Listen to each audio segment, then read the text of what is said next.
Welcome back to Dev Dive episode 32 at long last. I'm your host, Nighthawk. Today's guest is Nick Frigia, aka Riot Endstep, a game designer on systems and balance of Wild Rift. Welcome to the show, Nick.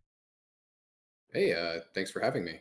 No problem. So, if you're a long-time Dev Dive fan and not a first-time viewer, you may be wondering where we've been for the last over 2 years now. Dev Dive has kind of always been a very ethereal product where it very much relies on my personal motivation and my free time to get working.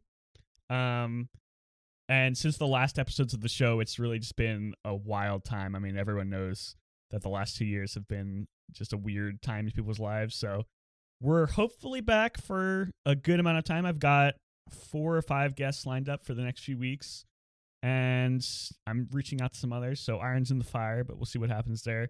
So at the very least, we'll have a good few episodes of the show for this quote unquote season. And who knows what the future holds. We'll get there when we get there. But for now, let's talk to Nick about his role at Riot. We'll go into a bit more depth later, but why don't we introduce what a game designer on systems of balance actually does and what that means for the game. Sure. So my typical role is, well, systems and balance, you might have guessed this from the name of the team. It is sort of two separate processes.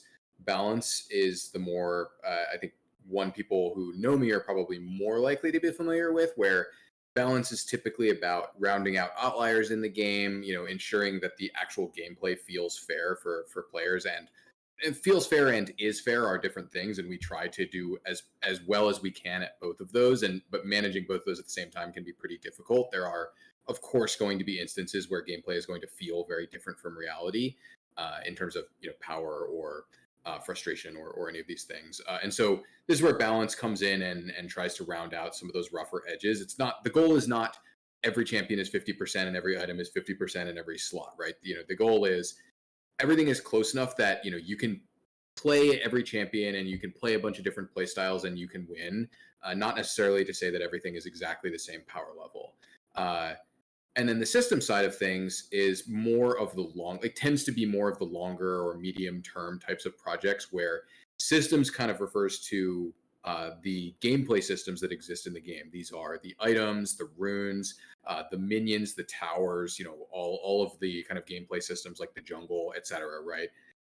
And this can be anything from, gameplay systems can really consist of anything from, for example, the huge jungle rework that we just put in 3.5, which, PC also just very recently did a huge jungle rework too, just kind of coincidentally. But huge jungle rework, to changing the mechanics on towers, to reworking an item, or reworking an entire set of items, or adding new items, right? For example, in the most recent Wild Rift patch, I just added a new version of Lord Dominic's Regards, for 80 carries to have a crit % armor pen option. And so that's kind of where the systems and balance designers come in. Is we're the people who have some control, not full control over like what are we doing, right? Some of these things are dictated by, for example, the jungle rework is, hey, leadership comes to us and they say, hey, look, jungle Q rate is really terrible. It's causing problems for other teams where they, the queue times are very difficult for us to handle because of how few people are queuing for jungle. Can you make some improvements here? And so we go around and we look to make those improvements. But we are also, in the example of Lord Dominic's, hey, this isn't something that we had to do, but we felt like 80 carry build paths felt bad.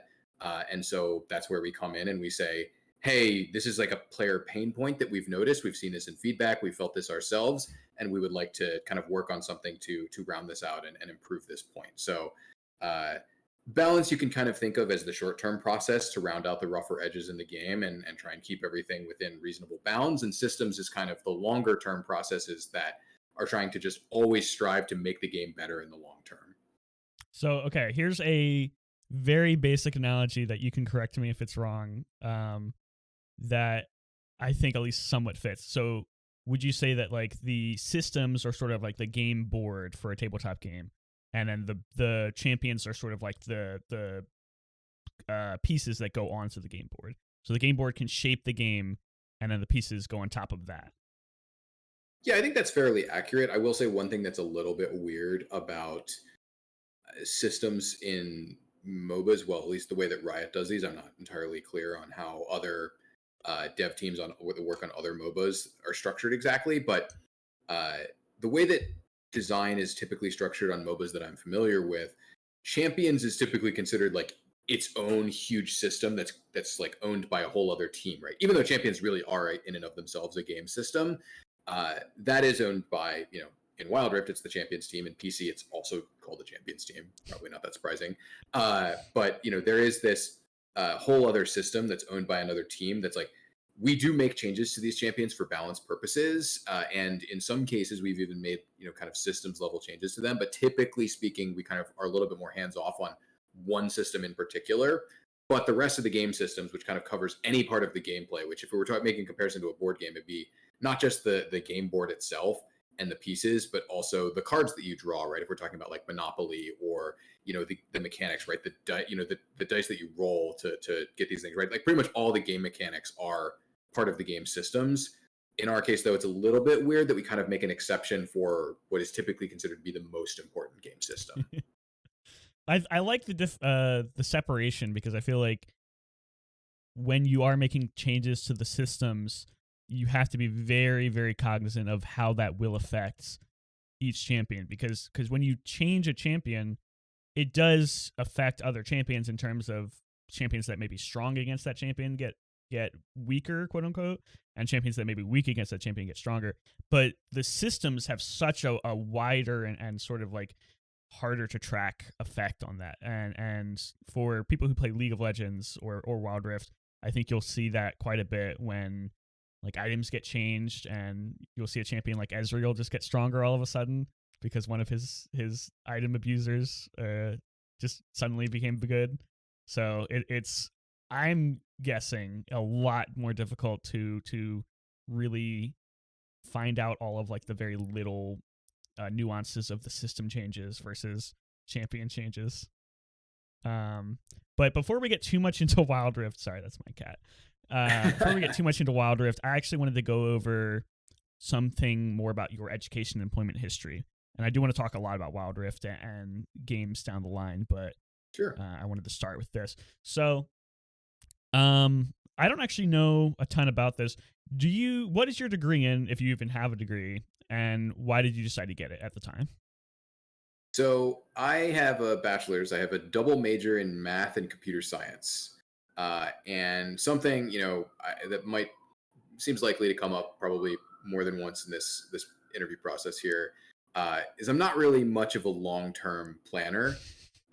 When I went to college, I went to a very small, like nobody's ever heard of it, very small public school that was in state, and I had a partial scholarship. Right, it was kind of it was partially an opportunistic thing for me of like, this is a great opportunity for me to go and kind of try stuff out. And basically what I did was I went there, I went in undeclared, and I took a bunch of the kind of first level classes of a bunch of different majors and tried to just kind of figured out, what do I like of these different subjects, which ones do I actually like and which ones do I want to kind of pursue. uh, and a lot of them, they didn't, I immediately said, this is not for me, like I have no interest in this. And what ended up sticking was I really liked the the mathematics side of things. I really liked the computer science classes that I was taking.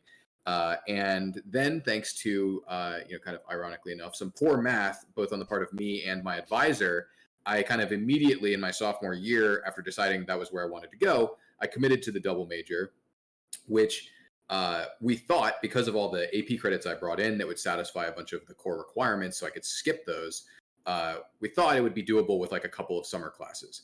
Unfortunately, we miscalculated, made some errors there, and then I ended up in my final semester senior year.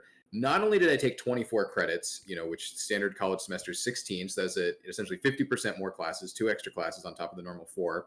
I was also playing in the amateur scene at the time for PC, For League? and yeah, for League, for PC League. This is way back in the day, and so that semester got very out of hand. Right, on top of the fact that the previous summer I had also taken several summer classes to try and fit in a bunch of extra requirements. So I did end up getting the double major in the regular 4 years, but could have definitely used some better planning to at least split out the extra classes, between a few different semesters instead of doing both of them in the same one. So it kind of, I think, is a good showcase of my lack of good long-term planning skills. And kind of, to answer the original question of like, why did you get them, is like, because those are just the classes I liked, and I liked taking the math and computer science classes, and I was interested in them. So I wanted to take as many of them as I reasonably could while I was there. So that's kind of how it ended up playing out. So okay, so you mentioned you were playing League on the college team. What year were you? Was this what was your senior year? So this wasn't for a collegiate team or anything. This was in the amateur scene at the time. This is before collegiate was really a big deal. This was in 2015. Okay, So we're talking like way back in the day when there were still like go for lulls around that actually paid out RP and stuff like that, right? Like it was like a lot of what my team played in, especially in the early days when I was on the original team I was on. Uh, we would just play in like RP tournaments on the weekends, and there'd be a lot of like challenger teams or master teams or like high diamond teams that were competing. And at the end of the day, whoever won would just take home like maybe some mouse pads and a bunch of RP or something like that. Later on, of course, we moved on to other things, and we ended up winning actually a lot of money in some of the later tournaments. But when I first got started in 2015, a lot of the things we were competing for in the amateur scene back then was just, hey, this is just a Riot sponsored tournament that just has like 10K RP or whatever as the reward. don't forget the most important reward of all: triumphant rise. That's right. Actually, yeah, that was really big for me when I first started out. The first time I got Triumphant Rise after winning an RP tournament, I was actually super hyped about that at the time for sure. Although it's been so long, I didn't even really remember it until you mentioned Yeah, it. I this is gonna date me so hard. I was never really good at League. I think the best I've ever been in League is like Plat 3 or Plat 2. So I'm not at the upper echelons of gamer skill. But I managed to scrape a tournament win on one of those tournaments we were talking about, one of the Riot sanctioned ones, in a Twisted Tree Line 3v3 random tournament where you Woo, got to play random champions. Um that is an and interesting one. somehow my team won and we got triumphant rise. This must have been like 2015 or 2014, way back in the day. Yeah, I got like 2000 RP and triumphant rise, and I've been coasting on that high ever since. No, it was really fun. I'm actually kind of sad that Riot has stopped sort of promoting those amateur event kind of things, because that was a lot of good memories formed back in those days. Well, I agree for sure, right? Like there were a ton of people that I got to know through the tournament scene, and a lot of like I had a ton of fun playing in those tournaments, even though looking back is, I definitely remember the positive parts, but like if I really think about it, it's like I do remember there were also lots of situations where it was like, oh, this tournament just failed to fire, not enough people showed up, or the Yeah, tournament admins, mismanaged it or whatever. And it's like I totally understand like why that stuff isn't being run anymore, because there definitely were a lot of problems, but the highs were really high for sure. Like, when you got in these like really tough tournaments, and you took down the challenger team, and you ended up winning or whatever, right? It was a really cool, like it did lead to some really really cool moments for sure. So uh and I think that's kind of like, I don't think we're quite there in terms of PC here, but it's like that. I think that was kind of where Clash was trying to capture, was like the idea was to try and get those high highs without the same low lows, essentially. yeah, yeah. And to play devil's advocate for why they removed it, I personally have experience with tournament organizers who were legitimately selling like triumphant rise codes to people for the highest bidder. So Riot Yeah. obviously didn't want to encourage that, and there's only so much oversight you can do when you're promoting stuff like this to literally millions of people. So like you said, you'll miss the highs, but the lows were difficult. Getting a little bit back on track, a lot of the people I've had on the show and just the people I've seen on Twitter and other people talking about game dev don't really put a lot of weight into their college degrees. How do you think your education has prepared you for your professional life in game dev? So yeah, I mean, I've seen a lot of the discourse about this as well, and it's like I think a lot of what you see, at least a lot of what I've seen people talking about, like even in person, right? It's like I've heard this discussion at the office more than once. A lot of the discussion I've seen tends to get really polarized, like either, oh, for this role it does not matter, or like for this role it's a must or whatever. And to me, I think there is value in a lot of the soft skills you get, right? It's like I can tell you, yes, it is true that on a daily basis, if I think like what skills I'm using, how many of those are actually like literally tied to things that I learned in college, it's like not very many of them really, right? But how many things are kind of indirectly tied to things that I, got significantly better at in college, or had opportunities to significantly improve at college that, in some cases I took. There's a lot of those, right? Like I think there's a lot of kind of indirect soft skills that you can build. And ultimately, like when people, because I sometimes talk to people about getting in game dev, from time to time, and my personal take on this is like college is definitely not for everyone, and it's not for every role. There are some roles out there that you just must have a degree to be considered for this at all. Game dev is definitely a little bit different from a lot of other industries where there are a lot of positions where that's not the case.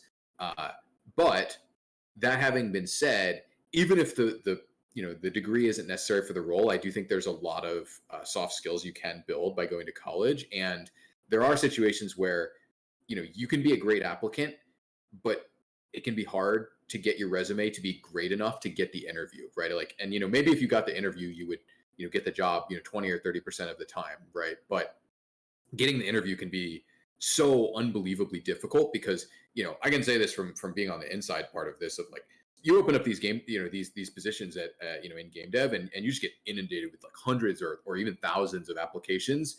And so anything to make your application stand out at which college degree, it's maybe not the most relevant thing for every role, but it can help for sure, right? You see if you see the exact same two resumes and one of them has a college degree, right? Generally speaking, you're probably if you only have one spot to give, you're probably interviewing the person with the college degree, right? And so there's value to the degree, but I do understand the sentiment of that people have of like, you don't need this to perform, like, and there's in terms of bare essentials, that is 100% true, right? If I didn't have a degree, if I'd never gone to college, I would still baseline be able to perform my like job functions, if that makes sense. So bouncing off of something that you said there, and it's a little off topic. How, I know this isn't really your field, you're not a hiring manager or anything, but how would you recommend somebody spice up their resume to sort of like make it stand out from the crowd, other than maybe a college degree?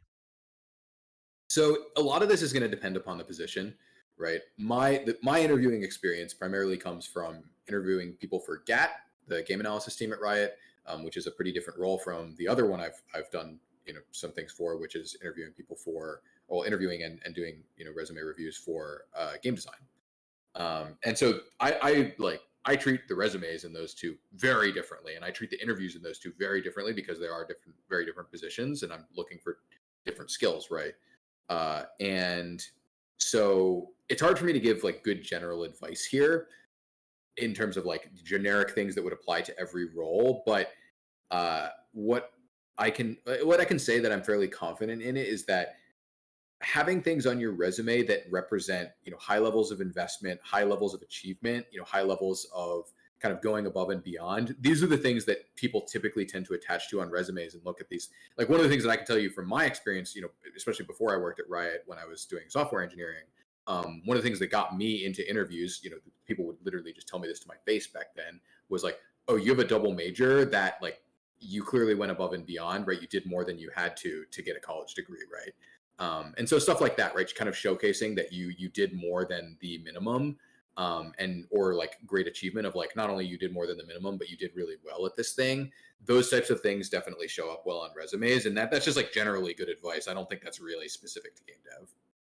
Yeah. And I think, at least from my experience, I would recommend, um, one, obviously have somebody who you trust and you respect review your resume and give you some pointers, because at least for me, I have a hard time not being humble on my resume. Like I'm not the type of person to talk myself up, and especially in a professional sense, I'm kind of like one of the guys who are like, "Oh, what are your skills?"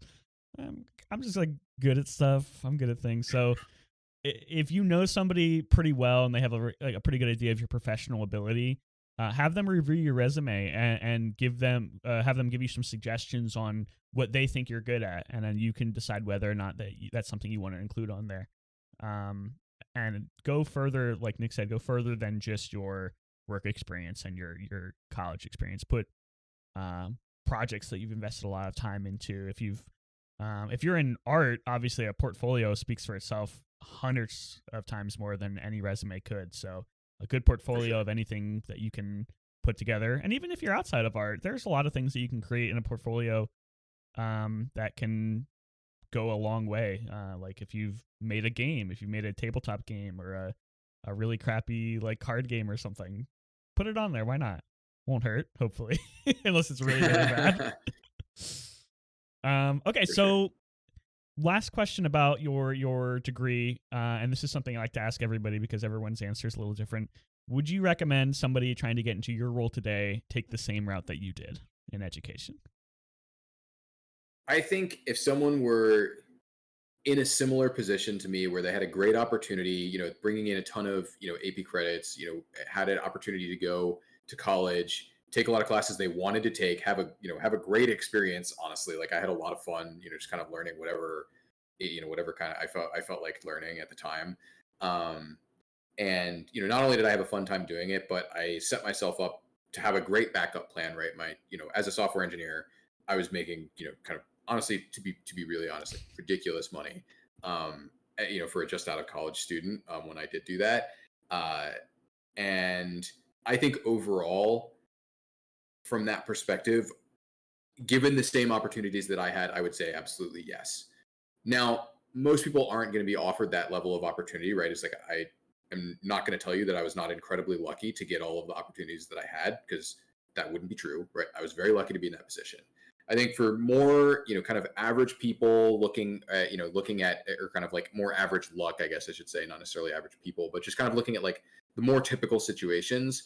What I end up often recommending to people is looking into, kind of an associate's degree, see what the options are for you at lower investment. Because to me, I did talk about those soft skills that you can get from college. It's like you can get those by going to a community college and getting an associate's, and you'll get kind of, in my opinion, like 75 to 80% of the value for, half the time investment, and, like 2 to 3% of the monetary investment, right?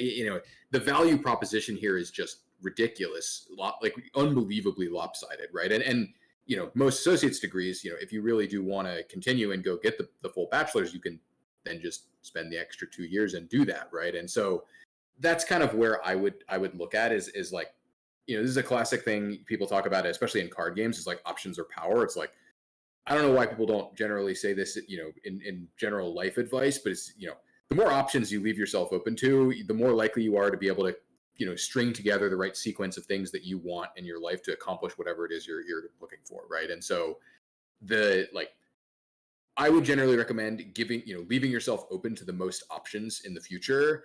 And so doing things like getting an associate's degree is often going to be the best way to do that.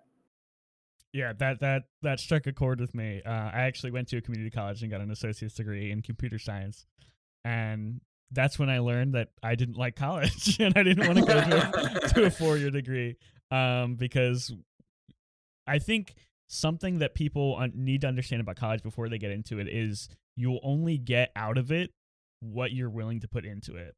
And for Yep. me personally, I wasn't willing to put in the time or the effort to actually learn stuff. Um, and I'm glad that I spent a few $1,000s on a community college degree rather than spending $80,000 going to a 4 year degree and basically learning nothing. Um, and that's something that you have to really decide for yourself. You have to decide, do I learn well in a traditional educational environment? Is those soft skills that I'm going to learn by working with other people and hopefully learning team building and collaboration skills, am I going to get that? Or would I rather learn through more alternative methods, like through online classes or through sort of like the quote unquote self taught aspect of just fucking around and just learning shit?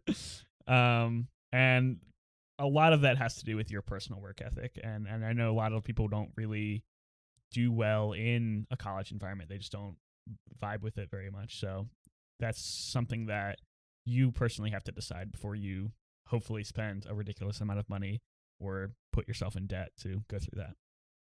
I mean, and people learn in lots of different ways, right? It's like if you're someone who learns by doing, then a lot of the time you're going to be getting a lot more mileage out of, going out there and making tabletop games, and making games in Unity or whatever, right? Simple games, and going and making some mods for some games that you play on Steam or whatever. Than you are from going to college. If your eventual goal is to get into game dev, or whatever your goal is, right? Again, a lot of this advice, I think, you know there's a game dev flavor on some of the things I'm saying here, but it's like a lot of this is just generally like not just game dev advice, but just general advice of like you have a specific goal. People like learn in lots of different ways. If you need to gain a specific skill to get to that goal, you're gonna first have to figure out what is the best way for you to learn that skill, right? And that's not the same for everyone. Yeah, definitely. And I think that it's really important to get this sort of advice out there because some of the more traditional sources of this advice, I am a firm believer that the college environment and the at least in tech, the work environment has drastically evolved over the last 20 years. It's just a completely different sphere from what it used to be.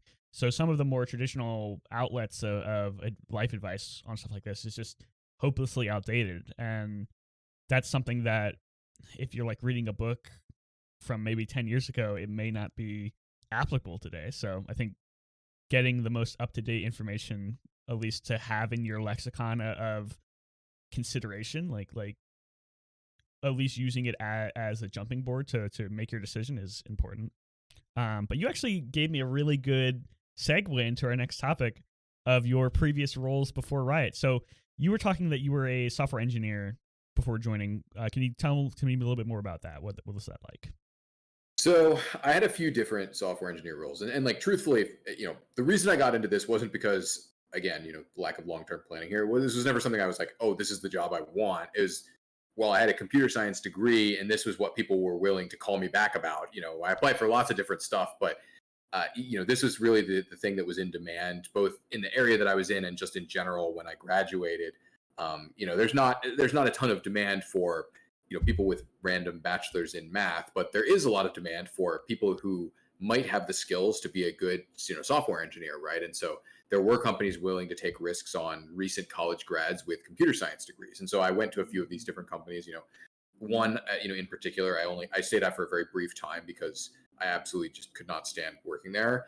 And then another one I ended up working for about a year in financial software. Where I was working on, enterprise software, which if you're not familiar with the term, is essentially the software that's used internally at a big company. So banks and other financial transaction companies like PayPal, et cetera, they have a lot of this, right? There's lots of regulation on these companies, and so the software has to all meet compliance standards and do all the things properly. And so there's a lot of naturally this means there's a lot of software engineers behind the scenes making this software work, and then of course fixing the bugs and all that other sorts of stuff, right? And so generally my experience working as a software engineer, doing the full-time jobs that I had, as well as I did some like part-time contracting online as well at different times. My experience was generally that the work is, at least for me, incredibly boring. I could not tell you how unfathomably bored I was at work pretty much every day. I did not enjoy it at all.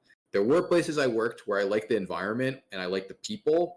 But one of the things that kind of eventually spurred me to look, for other places to work, other lines of work was, hey, I was working at one of these tech firms where they did set up a really cool environment with a lot of people that I liked. And I was kind of thinking, well, what if I could have that and also do something that where I'm not like completely bored out of my mind the entire time I'm working. So that was kind of really how I ended up there. And again, kind of going back to the lack of long-term planning, it was never like, oh, I'm going to work as a software engineer for 2 years and then, transition, going over to Riot. It was like, well, I got laid off and I said, I'm done here. Like, I'm not doing this again unless I absolutely have to. Not going through the whole process of finding another job and going through the learning process, because I'm sure every company has, especially for software engineering, every company has very specific ways that they want you to function in their team. So relearning that, I'm sure, was not an appealing prospect. Yeah, it definitely was not an appealing idea, right? Even though I had the kind of base level certification for the field that I was working in at the time, uh, and that is a very kind of attractive thing. I still to this day, because I have this, I should take it off, but I have that certification on LinkedIn. I still to this day have recruiters emailing me like desperately begging me to come interview, or even in some cases just literally just offering me a job, saying like, look, we have jobs in this area, please come work for us. Please. Because I have this like baseline certification, it's a very rare, like it's a very unusual field where there's a lot of demand but not a lot of people who are trained in it. And I would, one of the things that did encourage me to try out, what at the time seemed like something crazy, which was like applying to Riot and trying to get that game analysis job I started in, was I felt very safe. I was kind of thinking like, well, if this doesn't work out, I can always go back to doing this boring job that's paying me, I forget exactly what the rate I started was. I think it was 37.42 an hour, I believe was what I was making, which, even today for a just out of college grad would be an insane rate. Think about that back in 2015. Yeah, That was before 30% absolutely, inflation. yeah, that was absolutely ridiculous money for me, thinking back to that time, like how much they were paying for, just a basically random, just out of college computer science student. Oh, actually, here's a really good question about that. Were you living in LA at the time, or where were you living? So I'm from the East Coast. Okay. I bounced around a little bit. So I went to college in Maryland. I grew up in Maryland.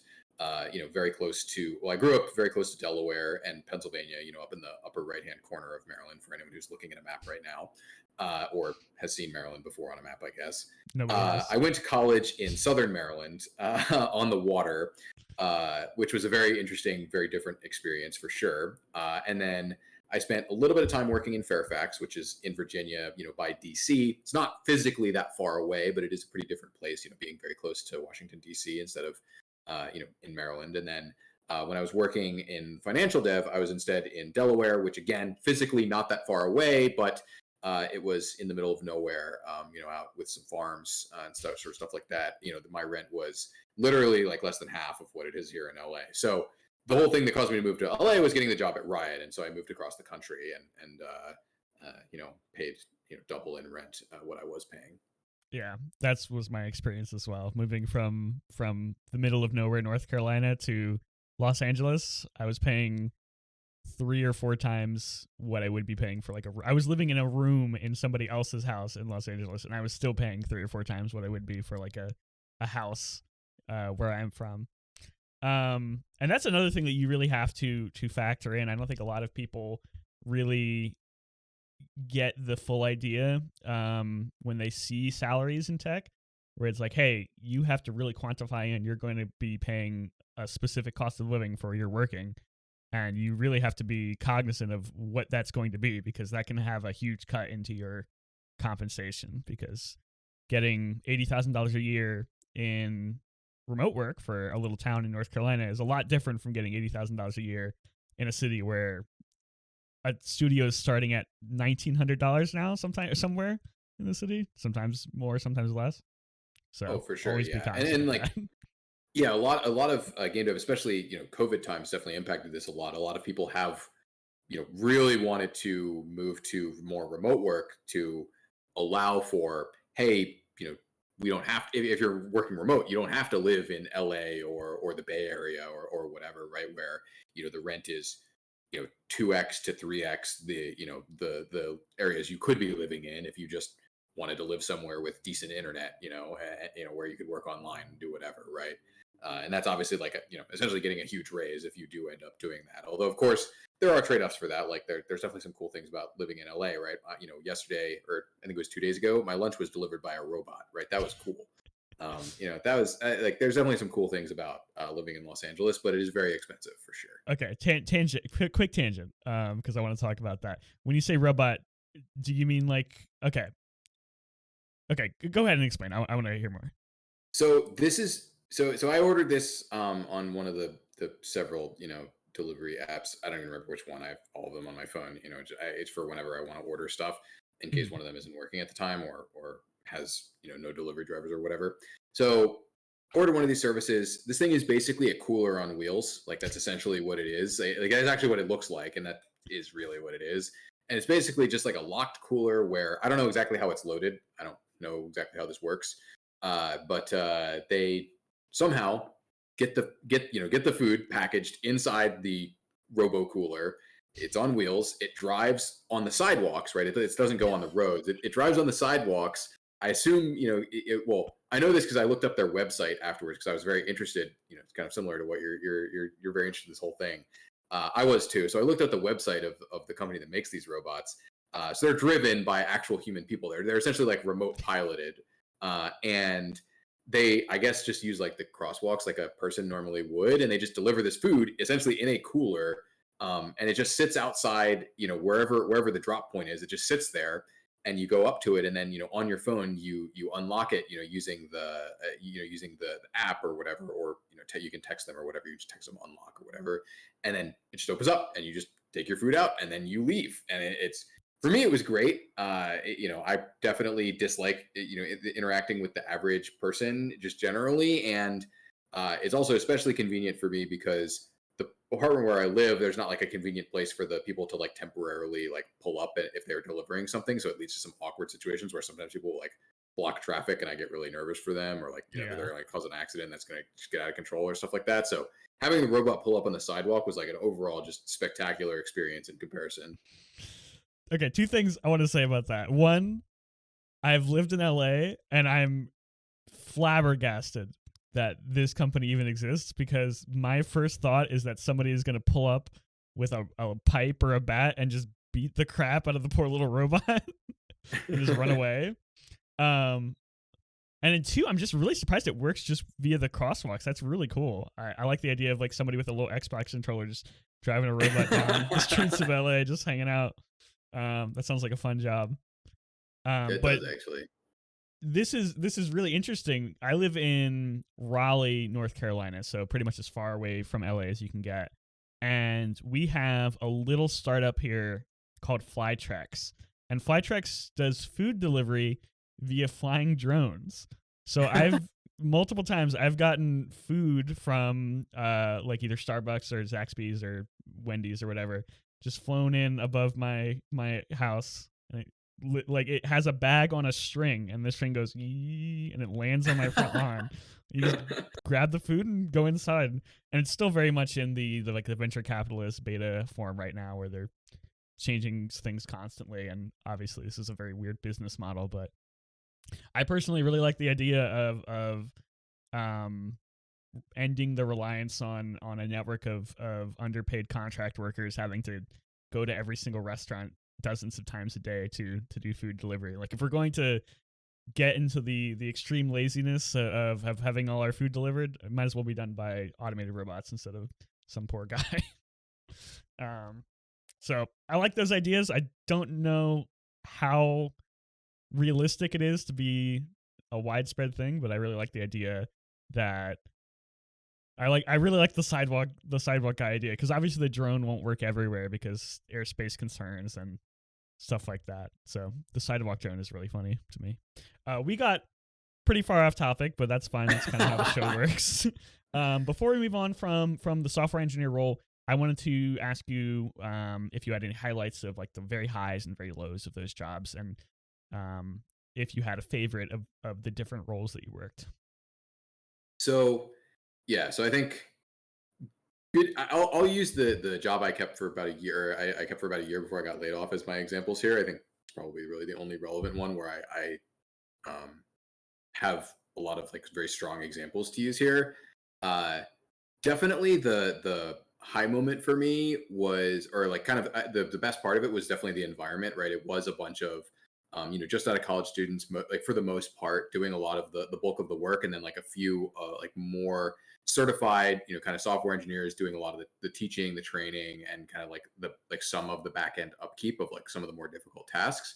It was kind of a fun environment where there was no expectation that we would know how to do everything, and we just kind of came in and we were there to learn, for the most part. And I mean, some people were obviously just there to get paid, and that's nothing wrong with that. But a lot of us were there kind of like to learn the systems and kind of find out what was going on behind the scenes here, and I mean also get paid obviously. But it was a fun environment where we were learning, and it had been set up not by my boss but by my like boss's boss to be a much more relaxed, like casual environment than you would expect of a typical like big bank type environment, which is what it was, where we could pull pranks and do kind of wild stuff, and that was totally fine, right? Like one guy went on vacation for a week, and we replaced all of his chair and all of his peripherals with like Hello Kitty stuff, right? We replaced his chair, we replaced his keyboard, his mouse pad, his monitors, everything was Hello Kitty. And we took away his old stuff, he had nothing else, so he just had to use the Hello Kitty stuff. And who knows? He just pretended that he liked it. I never really found out if if he did or not, but we just kind of all laughed a lot. We were all kind I of think having a we great know time. who got you laid off. He got his Yeah, revenge. so we had a great time doing stuff like that, and so the environment was really fun. Uh, the obvious downside here is like I definitely, not just during the layoff, but I definitely overall just kind of felt like the company as a whole, not necessarily the division I worked for, but the company as a whole definitely just kind of felt like it treated us like just kind of like contracts, like just kind of not really considered the people, like the people here, just like, the department we were working for happened to be $14 million over budget. They just decided, let's just lay off all the contractors and you're gone, right? I happen to have a small amount of forewarning from someone who was in the know, but like, it was kind of like a deal where, hey, end of the day, I had no warning. They're just kind of, they come up to us at the X and they're like, hey, give us your laptops. You're done here. You don't work here anymore. It's over. And it was just kind of like, okay, I guess we are done. It's over, right? We had some fun, in this office environment, and it's over now. That was definitely not a great experience, and definitely the low point. Definitely something that caused me to reconsider what I was doing and where I was going. Which again, I mentioned this earlier, but it's like that's kind of how I ended up getting interested in applying to Riot and going over there. Yeah, and that's a depressingly common story in contract work where companies really, and not to say all companies, but more companies than should treat them as disposable, and you really don't get a lot of forewarning when your position is ending. So it can be difficult to contract work tends to be a lot of people's entry into both tech and game dev. It can sort of abuse that level of naivety to um, sort of get more out of less. And not to say everyone does that, but it's something to be very aware of when you're considering a contract role, because like Nick said, they can sort of just take your laptop away at the end of the day, and then you're out of luck, and good luck getting an unemployment. So Yep. Yeah. And like to be clear, it's like I didn't know this at the time, right? But I've definitely learned a lot more over time as I've kind of spent some time researching the subjects. Like I know partially why, a lot of companies tend to be so, brutal to their contractors. It's not, in some cases it is legitimately that they just don't care about the contractors, right? And in some cases it is because there actually have been not just lawsuits, but actually successful lawsuits where companies that treated their contractors too similarly to regular employees have actually been sued for, hey, you have to give these people full benefits. They are actually full employees, and then it's kind of like, well, the contractors get everything.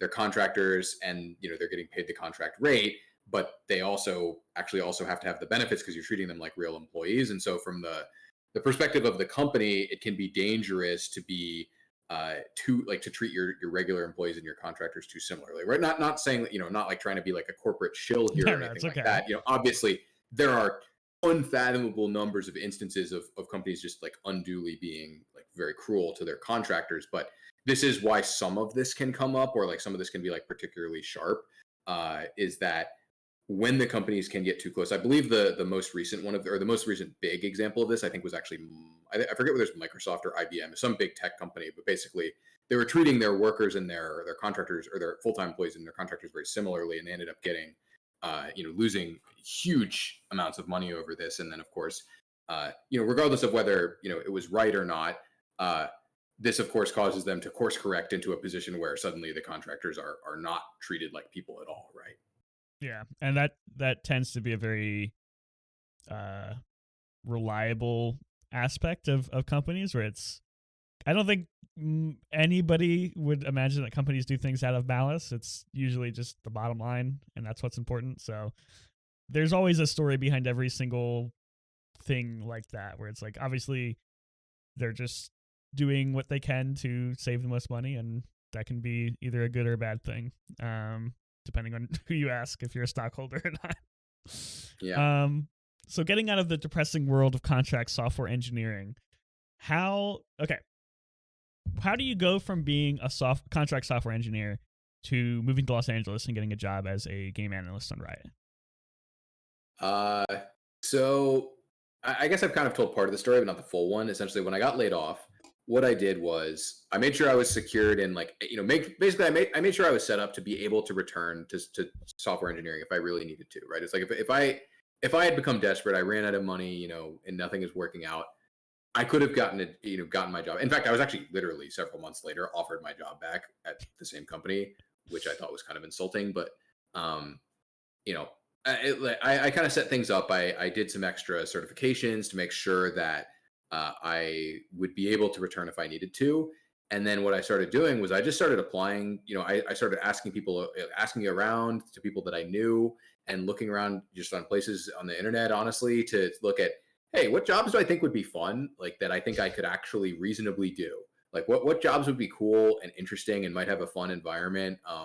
And I applied for a lot of stuff that at the time I thought was like wild, crazy out there. And most of the time I applied, I didn't I didn't get anything back, right? I heard nothing. But I happened to apply to Riot.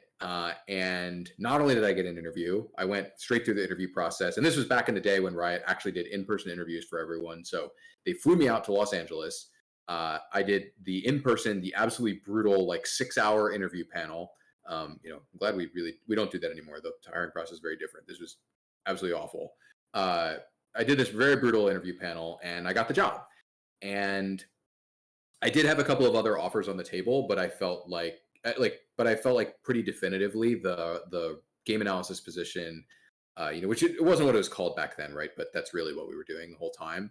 I felt like the game analysis position was not just the one that was most likely to be fun for me, but the one that was like most likely to lead into something that was going to work long term, right? There were lots of other things that I could have gone for that I think might have been interesting for a while for me, but since I was really looking to try and set up something that would work long term, I was kind of thinking like, I don't know if I can do this game analysis thing forever or if I even want to, but I think there's probably something in game dev for me. And I think pretty quickly after getting there, I was like, yeah, I do eventually want to move to game design. That is something I'm very interested in. And here I am, 5.5 years after getting hired at Riot, and I have made it there. So I think that was really what motivated me to pick Riot over the other options, was not only feeling like it was more likely to be better in the short term, but in particular feeling like it was better, more likely to pay off in the long term. And do you feel like your experience as a software engineer had much bearing on your role as a game analyst? There are some things that definitely had some crossover. The fact that I was baseline familiar with a lot of the QA processes, from obviously interacting with QA processes as a software engineer at a tech company, I was very familiar, much more familiar than the average game analysis person coming in, with the whole QA process, with the whole essentially tech development process, right? Game dev is definitely different from regular tech, but ultimately the baseline process, a lot of the baseline processes are very similar. And so I had been a part of that process from one side, and then game analysis is a different part of that process in games. And so having kind of a different perspective of being in a different spot there was definitely relevant, and something that definitely helped me out. There was also talk, this was something that was like original, like this is like some really old, like deep lore of like, I was originally, when I first joined Riot, there were some plans for me to automate some testing things, because I did have experience doing some testing automation. That never ended up happening for a bunch of different reasons. Mostly that I was just way too busy. Like I just really didn't have time to do any of this stuff, and it was kind of a time-consuming process. And so like it was planned for it to be even more relevant that I was kind of a full-blown engineer that they were hiring essentially. It ended up not being not like daily relevant necessarily, but kind of more just is kind of tangentially like indirectly relevant, in that I had a different perspective on things, or I had the benefit of an additional perspective, I think, on tech than most people that started off in game analysis did. Definitely. And did you have any interest in engineering at Riot? I initially was curious about it. It was something that I definitely had some recruiters very interested in that. The recruiters, especially the engineering recruiters, can be pretty aggressive about looking for people, because obviously that is one of the more desired, like more sparse positions. It can be hard to get people to fill those spots. It's something that I definitely had. There was more. I would say there was more interest from the people looking to hire engineers than there was me looking to investigate the positions. I'm not saying there was no interest on my part, but it was something that, uh, maybe if I had never done the engineering, like software engineering in tech at all, it's something that I might have been able to enjoy long term. But I definitely got very soured on the whole tech, engineering prospect uh, when I did go through the couple of years I did that before I joined Riot. And so the actual process in games definitely, I'm sure, would be much more enjoyable for me. But I just think I'm a lot. I much, much, much prefer doing the design side of things, and even the game analysis side of things. I think I much prefer, honestly, over the engineering. Even if, like, at a base level, like in terms of my qualifications, my certifications, like I'm probably more qualified to be an engineer than I was to be a game analysis, game analysis expert. But at the same time, there really aren't currently, because it's such a new, like kind of relatively new field. There really aren't that kind of certification or anything like that for game analysis. So I don't know if that comparison really even makes that much sense. Yeah, no, I understand that completely. Okay, so we've been tiptoeing it around quite a bit, and we've been talking about it quite a bit. What does a game analyst do? And what was that title actually before? I know you said the title's changed, and game analyst is like kind of more relevant to what it is now. But what was that title when you first joined? So I believe the title we had when I first joined was QA analyst, I think. It's been a while. That would be a better question for I don't even know who, like maybe AFIC or someone like that. I He's legitimately coming don't on the remember. show soon. Yeah, it's been so long. I legitimately do not recall what the original title was. I mean, the original title of the team was the playtest team, right? And the reason why it was changed was kind of there's this implication, right? And there's this, like, who knows if this is really a myth or not. I legitimately don't know, and a lot of people who work in game dev now, it is potentially before their time even. It's like there's this myth of, like, oh, there's like a team at these game companies that just sits in a room and just plays games and just like says whether they like it or not, right? It's like that's not true. That's not real, right? It's like that, like and the whole idea of being called the playtest team kind of perpetuated the like this like myth of, oh yeah, they're just people who playtest, and that's Mhm. not really what it was ever about. It was never, playtesting was always just a tool to accomplish a goal, right? The goal of the game analysis team, the reason why it's called the game analysis team, is the output of the team is the analysis, right? It's not just the understanding of the game and the assessment of the risk to the game, of the changes that you're making or the content that you're adding, but it's also the communication of those things, right? It's not just I understand the game. It is I understand the game, and I can also help you understand the game. If and the you is any team that they happen to be working with, right? It could be designers is obviously the most common.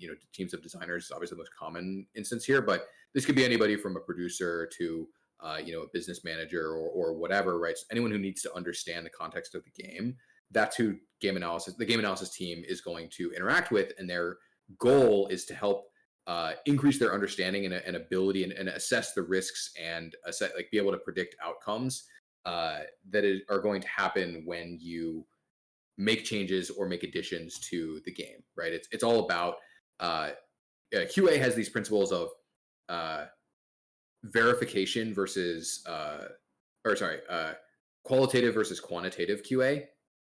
And most traditional QA is exclusively uh, their terms are so similar. Most traditional QA is exclusively quantitative, right? It is, does this perform the action, right? It is counting the number of things that there are, right? Does are the features present, right? Do the features do exactly what they're supposed to do? Game analysis, though, at Riot specifically, where it's a QA discipline, which is not the case at every uh, company that has like game analysis type teams, by the way.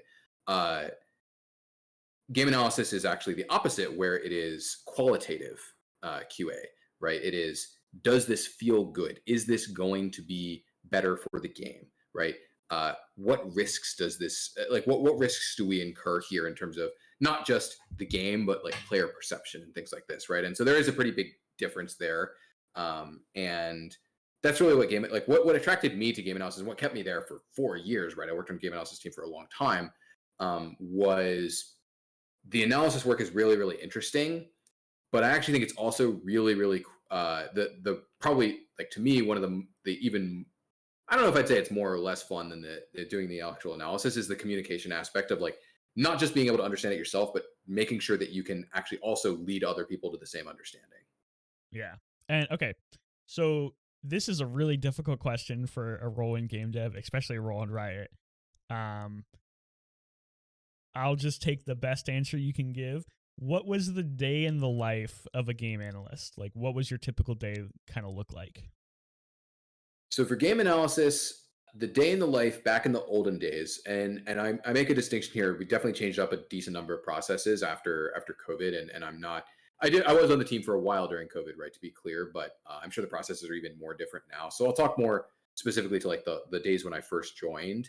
The first couple of years I was on the team, because I think that's the time when it was the most clear cut. The schedule started to kind of stratify amongst different people, and things got very different. So I'll talk more about the like kind of more clear cut like old style schedule, which was there's 4 playtest slots a day, right? And a slot doesn't necessarily mean there's playtesting, right? Or it doesn't necessarily specify what you're testing, right? It could be PC League, it could be Wild Rift, it could be a heads down slot where we've decided we've built up too much work and we need time to write up feedback or talk to designers or whatever. But there's 4 playtest slots a day. There's one in the morning, there's 2 in the afternoon, and then there's one in the evening, right? And the block between the afternoon and the evening slots is typically where you're kind of either having meetings, you're going and talking to designers about projects that you're both working on, or you're having kind of unscheduled feedback. You're just going to a designer and you're saying, hey man, Pike, he's killing everybody. I think this isn't cool. You would obviously use better words than that. You use better terminology. You'd say things, especially with the more modern terminology that they have. You'd say things like, I think Vex has too many favorable matchups in the mid lane. She's too generic. She's et cetera, right? Or like, oh, she doesn't have any pro facing counters, or there's all sorts of great terminology that's been invented over time here, and that free space. It really was kind of a lot about making that free space work for you, where you had this block of a few hours essentially in the middle of the day, because it's an 8-hour work day. 4 of those hours are essentially dedicated to playtest slots, and you probably need some time in most cases to prep for the playtest slots. You might need some time after to write feedback.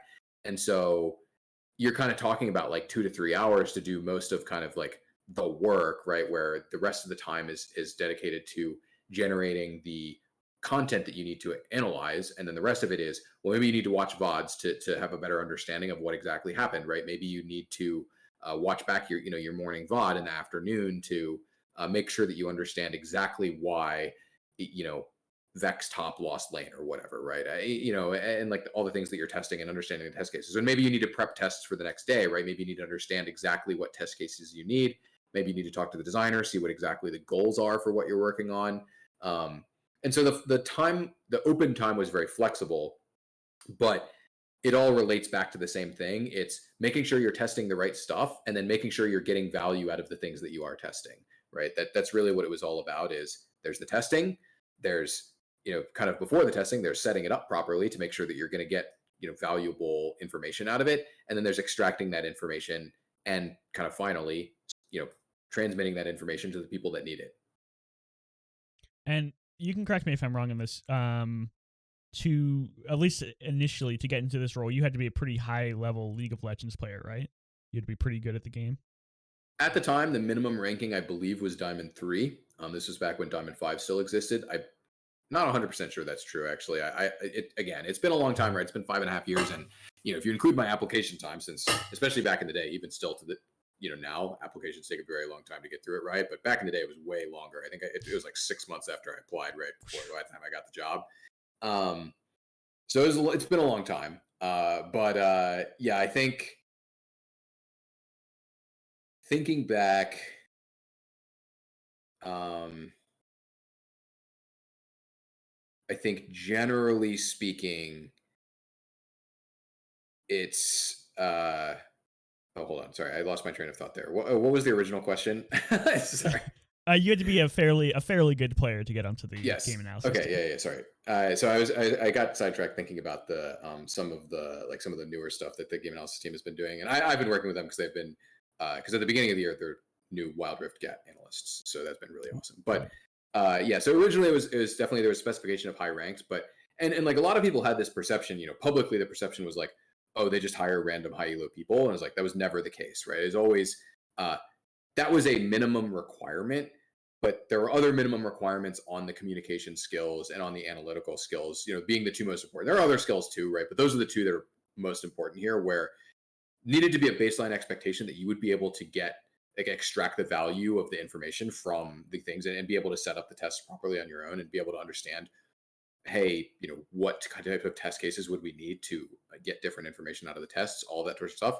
And secondarily, of course, the other really important part of the job, that you would be able to communicate that information effectively to designers or producers or whoever needs to have this information, right? And so, yes, it was true that the ranking was definitely a requirement, but there were definitely also other pretty tough requirements to make, which is why, even though that position, every time one of those went open, there are hundreds of applications, right? I mean, I strongly encourage you, if you're going to have AFIC on this, ask him about how many applications he gets for like a typical gap position, or at least, even if he's not willing to say the exact number, ask him, like, scale of 1 to 10, how overwhelmed are you? It's like a 13, right? It's a lot. But we, at the end of the day, we don't even end up with tons of candidates that we're, sometimes we do end up with lots of candidates that we're thrilled with, but that wasn't the typical experience, where huge batch of candidates, we narrow it down, and then we're like, wow, well, these two people are great, let's hire these. And it turns out, cross-referencing skill in 3 different areas, right? Game skill, analytical skill, and communication skill. And these things might be related, right? But they're not directly correlated. Asking for all 3 of those was really asking a lot from the applicant pool, for sure. Definitely. Do you remember how, I know you said you played the amateur team. Do you remember how high ranked you were at the time? I'm assuming you were high diamond at least, right? I believe at the moment I got the offer, I believe that I was diamond 1. I might have been in Masters. I don't recall. But yeah, it was generally. I don't think Masters was even around back then, was it? It was, yeah. Masters still existed back then, or Masters did exist back then. Challenger started in season 3, I want to say, and I think Masters was like 4 or 5. But okay, yeah. Masters was around. I believe at that time I was either. It's tough to recall. I know there were definitely several Masters promos around that time that of which several which I failed. Yeah, it was definitely a time that was interesting for me, where I was kind of in the amateur scene. The people that knew, it's not to say that I was like super well known or anything, but I had, especially being a top laner, which was something that was like sorely lacking in the NA amateur scene back then. I had offers, multiple times for legitimately great team, like challenger teams that were going to play in the challenger circuit to try and get into relegations. I had multiple offers of people like, do you want to play top lane for us in the upcoming challenger circuit? And I always said no, because that was really never something I was that interested in. But it's like, I knew applying to Riot would be a little weird, because I didn't know like how much did they care about individual skill. And it's like, turns out it was mostly a thresholding thing, where it's like you need to be able to execute at a high level, and you need to be able to compete in the playtests, right? They've obviously, in the past they'd had lower requirements, right? This is before my time, obviously, but in the past they'd had lower requirements, and they had issues where people couldn't hang in the playtests, and they'd actually lower playtest quality. And so mostly the reason for that requirement, at least at the time, right? Obviously things have changed. I don't know if the requirement's the same, or again, this is questions that would be better for AFIC, who obviously is more in tune with the modern state of these things. But at the time, it was mostly hey, we need people at a minimum who will be able to play in games with challenger players and not like feed their brains out and lower the playtest quality, right? And so mostly it was preserve the sanctity of the playtest environment and make sure that there's not like incessant, huge advantages being generated on one side. Because obviously, the average live game, yes, there are sometimes huge advantages, but it's not like every game there's a 14-0 Draven in it, right? That's not every game experience. And so it was mostly about being able to accurately replicate the live environment with high skill play, not necessarily about everyone is challenger or anything like that, because that's certainly not the case, right? I've never made challenger myself, and I was totally fine on the team. Yeah, and I think that's another thing that people may have like a perception about. It's like, if these people who are on this team are playing so much League of Legends a day, that really takes out a lot of the motivation to actually play in solo queue and achieve those high ranks. So it's a little bit of a pet peeve of mine when people go through and like they try to identify people on these teams. They're like, "Wow, they're only silver 5, they're only a gold 1 or whatever." I think it's very important to realize that when you do something as a job, it can sort of take away a lot of that motivation to go out after your 8-hour workday and be like, hey, I'm going to grind 9 solo queue games in a row and trying to get to this promo level. So that's something For that I sure. wish more people were cognizant of. Yeah, for sure. Definitely working on stuff can very much warp the way that you interact with it outside of work. Like it is very significant. And so for some people, it doesn't, right? There are people out there like Koyonku or Aphik actually who they spam games like an unbelievable, like legitimately, like when most people say unbelievable, they just mean like, they're just saying like an extreme amount. When I say unbelievable, I mean like I legitimately to this day like can't believe how many games that they play, like both of them. Like, and it's not just them. There are other people like this at Riot, but it's like that's definitely the minority. Like that's definitely like an unusual reaction, and it's like most people they go to work for 8 hours, right? And especially on GAT, where you're testing probably on average like two plus hours. You're probably playing 2+ hours of League a day. The idea of like going home and then grinding more League is not something that's super sustainable long term. There will be bursts of this. Like, right, a good example of this recently is like August, right at the end of season. If anyone watches his stream, he made a big push for Diamond at the end of the season, right? It's like, do I think he's not a Diamond level player because he wasn't Diamond the whole season? It's like, no, I don't. I actually think he's always been a Diamond level player. It's just he didn't really put in the time or the effort to push to Diamond, right? And there's lots of examples of like that lots of times across lots of people who work in gameplay. And then also just like entirely on a separate point, it's also the case that like it's a very minority of roles at Riot or games in general where the skill at the game is really even a critical factor. Definitely it is for GAT. And I think it is relevant for like the SRT balance designers as well. Like there's definitely some relevance for skill, but it's like if a champion designer is silver or gold or whatever, it's like does this actually affect their ability to make champions? It's like I don't think it does. Yeah. And for anyone watching the stream, my webcam just died, so apologies for that. But we'll Oh, I can. continue on because we're professionals. Um, so okay, getting back on course and sort of getting a little bit more relevant or a little bit more recent to hopefully um, sort of satiate the people who came here for more Wild Rift content. What Sure. incentivized you to switch from the League team over to the Wild Rift team? So some of it, I'll like be straight up here. It's like some of it is opportunistic, right? Wild Rift had a designer position open at the time, and it happened to be one that I applied to and got the job. However, I will also say I was pretty choosy in the designer positions that I applied to. Right, there were lots of designer positions open in the 4 years that I was on the game analysis team, and I only applied to about, I think, 20% of them. Um, I did apply a few times before I actually ended up getting a job that I accepted on Wild Rift. But the big thing that I think pushed me to Wild Rift more so than any other position that I could have gone to is basically twofold. Number one, I didn't want to risk if I moved to PC. Right, I love PC League, but I had a fear that if I went to design on PC, right, I'd spent 4 years at this point working with PC designers, seeing how they solve problems. I was a bit afraid if I went to PC, I would just end up replicating a lot of the things that I'd seen and not really doing things, on my own, kind of just replicating the same processes I'd seen before. And so I was a little bit afraid of like, would I actually develop my own skills or would I just be trying to replicate exactly what other people were doing if I went to PC?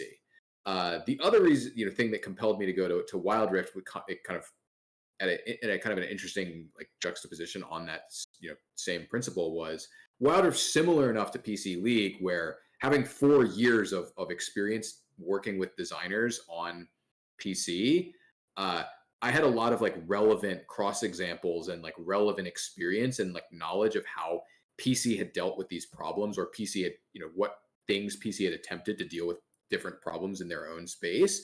And so the short answer or like the summary answer I guess I could give is like it was similar enough that I felt like I had a very significant advantage, which I think paid out really well. Right, I felt like I was able to join Wild Rift and immediately be very, very, very relevant, very useful as a designer, which typically is not the pattern. Right, it's, not expected that especially new game designers are typically immediately relevant to their projects.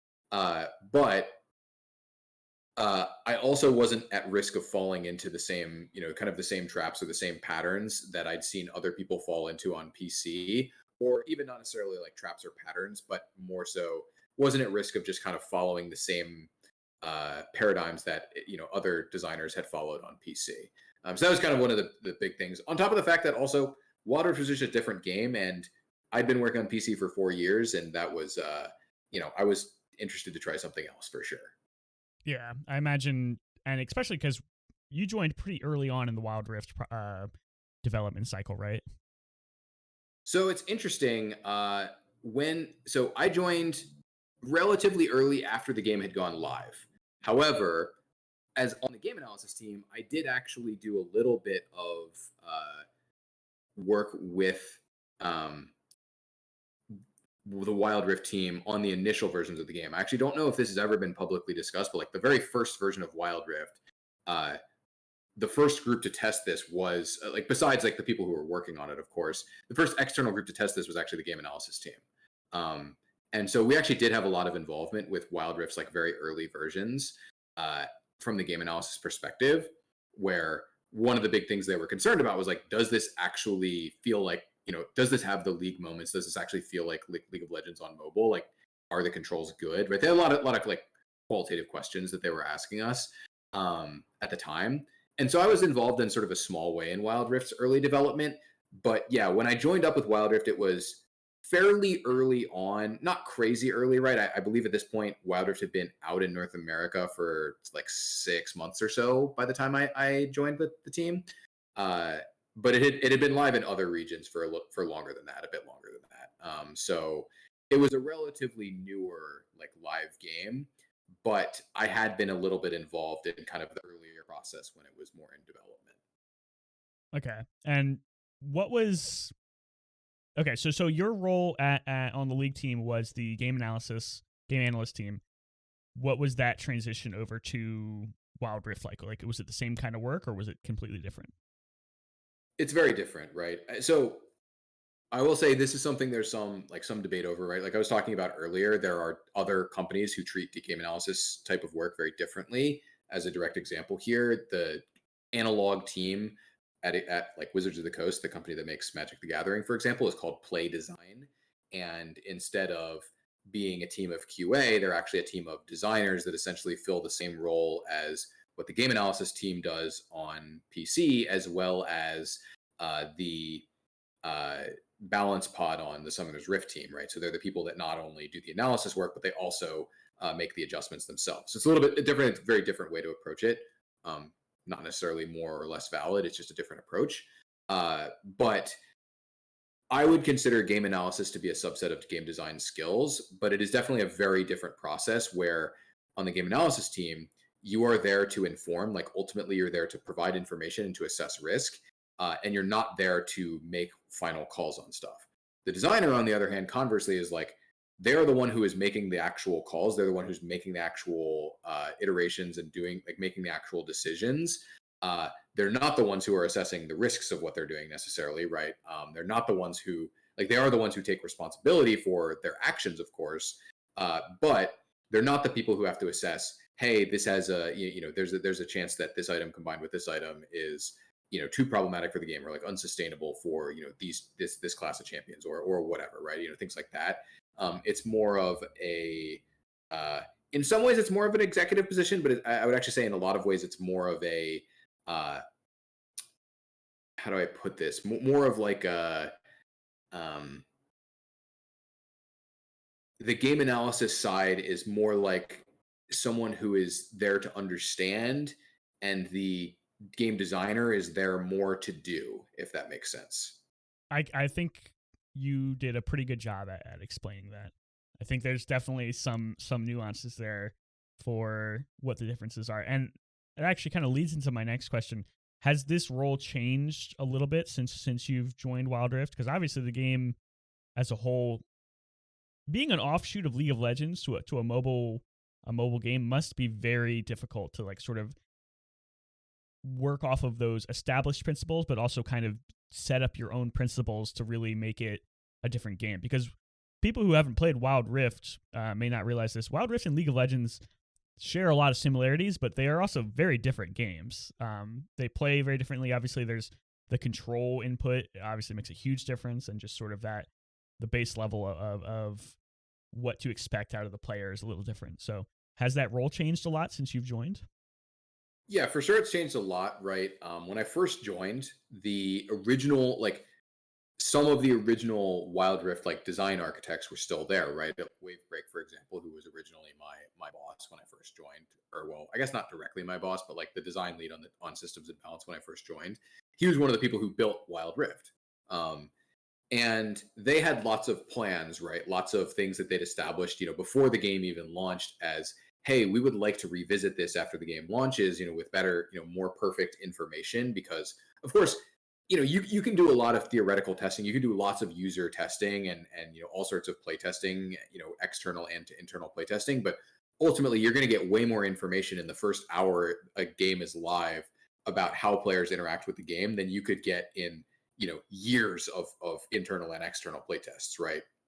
So you're going to have way better information about the way that players interact, the way that players treat the game, the way that players think about the game once it's out. And so they kind of made these plans where, hey, with better information, we would like to revisit, these systems, that we think maybe could be improved or maybe just were made with really incomplete information and may not be ideal for the game, going forward, right? And so when I first joined Wild Rift, the original plan was we were going to very slowly go through and update each individual class item system one by one, right? And you can see this if you look at the early patches of Wild Rift. You can see there's an AD carry item update. This is before I joined the team. There was a enchanter item update, and if you look at the time after I joined, you can actually still see sort of one of these, right? You can see part of one of these, which is the fighter item update that was in 3.1, which was earlier this year, right? 3.1 was the second patch of the current year. But things changed a lot for systems and balance in particular, but not just S&B, honestly, Wild Rift as a whole. And this changed our role, like my role in particular, quite a bit when after the game had been out for a while, the insights people, the data science people, did a big investigation into how players interacted with the game, right? They had lots of information. The game had been out for like, at this point, for, months or years in the region, or months or about a year, I think, in the longest running regions. And essentially what they came back with was, well, number one, players just want more systems changes, right? That was one big thing that we got out of this, was like the way we were doing things was, it was a good way to get high quality, item systems in the game, but it wasn't a good way to ship a lot of content, right? It was very slow process to update entire classes at once. And one of the big things we took away from this was like players just want more systems content, and players also want a lot of systems content that's different from the systems content that we're talking about, right? It's like players were really focused on runes, even though that's not something that the original designers really focused very much on, right? And so we changed our approach pretty dramatically, where previously we'd been focusing very, very, very heavily, kind of tunneling, honestly, on these individual class item updates and thinking, look, at the end of the day, when we're finally finished all these class item updates, we'll have great items for all the different classes, right? And what we ended up doing instead was just saying, you know what, we're just going to start churning it. Like, we're going to start not worrying about, shipping content for particular classes. And we're just going to start making what we think the best, most important content is that we should ship right now. And so that changes a lot about how we work on S&B, right? Instead of very slowly, building up a big design document with all sorts of cross references of like, oh, this item is going to interact with this item, and then this item is going to interact with this item in this other system, or this item is going to cover, this strength for this class and going to enhance this thing, et cetera, right? Like all these like much more complicated designs and very, very complicated systems kind of interacting with each other. Instead, what we said was, okay, what is the biggest, what do we see as the biggest concern for the players right now, like immediately? And how can we address this meaningfully in a patch soon, right? Not necessarily always the next patch, right? Sometimes we needed more time. For example, we wanted to do support items for a while, and we didn't get them until 3.4, which is a relatively speaking more recent patch. It's not the most recent patch, but it's the second to most recent big patch. We want to do support items for a while, and it took us longer, but that was something that we wanted to address, right? And so the dev process is very different, where previously systems was when I was talking earlier about like balance versus systems, talking about how balance is like short term and systems is typically like long or medium term. We turned a lot of our, hey, systems is very long term process, when I first joined. Now, a lot of the systems work is actually, to be honest, more of a medium term project where it's like some systems content we turn around in a very short amount of time, right? An example of this is I added Kraken Slayer as a keystone rune in Wild Rift. Uh, I made that design and we locked it in less than 48 hours. And then, less than 24 hours after that, we had our first prototype in for, first prototype in for testing to make sure the tuning was good, right? And it's like, that's the kind of thing that we would never have done in our old system when we were just kind of going through the item systems and updating them one by one. But we kind of essentially did a bunch of research and asked the players, hey, what is it that what is it that you actually want? Like what would make you happy? And they said, more content faster. And we said, okay, let's do it. So, how often does Wild Rift actually patch? Because I'm not familiar with that. I know League patches on generally a 2-week cycle. So it's a complicated question because our patch cycle is very different in some ways, where there are what we call content patches, and then there are, I don't know if we have an official name for them, but they're like lettered patches. Basically, we have like 3.0, 3.1, 3.2, but then there's also 3.1a, 3.1b, 3.1c. These patches are smaller in nature. The lettered patches, they typically just have some balance adjustments. The content patches, right, the numbered patches, these are really big updates that are roughly every 2 months. And then we do some smaller balance updates in these patches, which is a very interesting, different structure to the patches comparatively to PC, where they just patch every 2 weeks. And if you have a good, systems piece of content that's done, you just put it in whatever patch you want, right? Whereas we actually literally cannot do that, right? Our numbered patches are the ones that go through the App Store and like Google approval and things like this. And so if we want to ship a champion, it has to be in a numbered patch, right? If we want to ship a big systems change that has like a new item icon or something like that, it has to be in a numbered patch because of the mobile environment.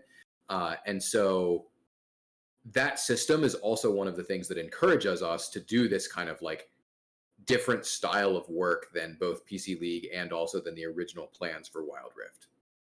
Do you prefer one system to another? Like, I know you're probably a little biased working on Wild Rift now to League, but if you had the possibility to sort of work in the same way, where it's a 2-week cycle, that's it.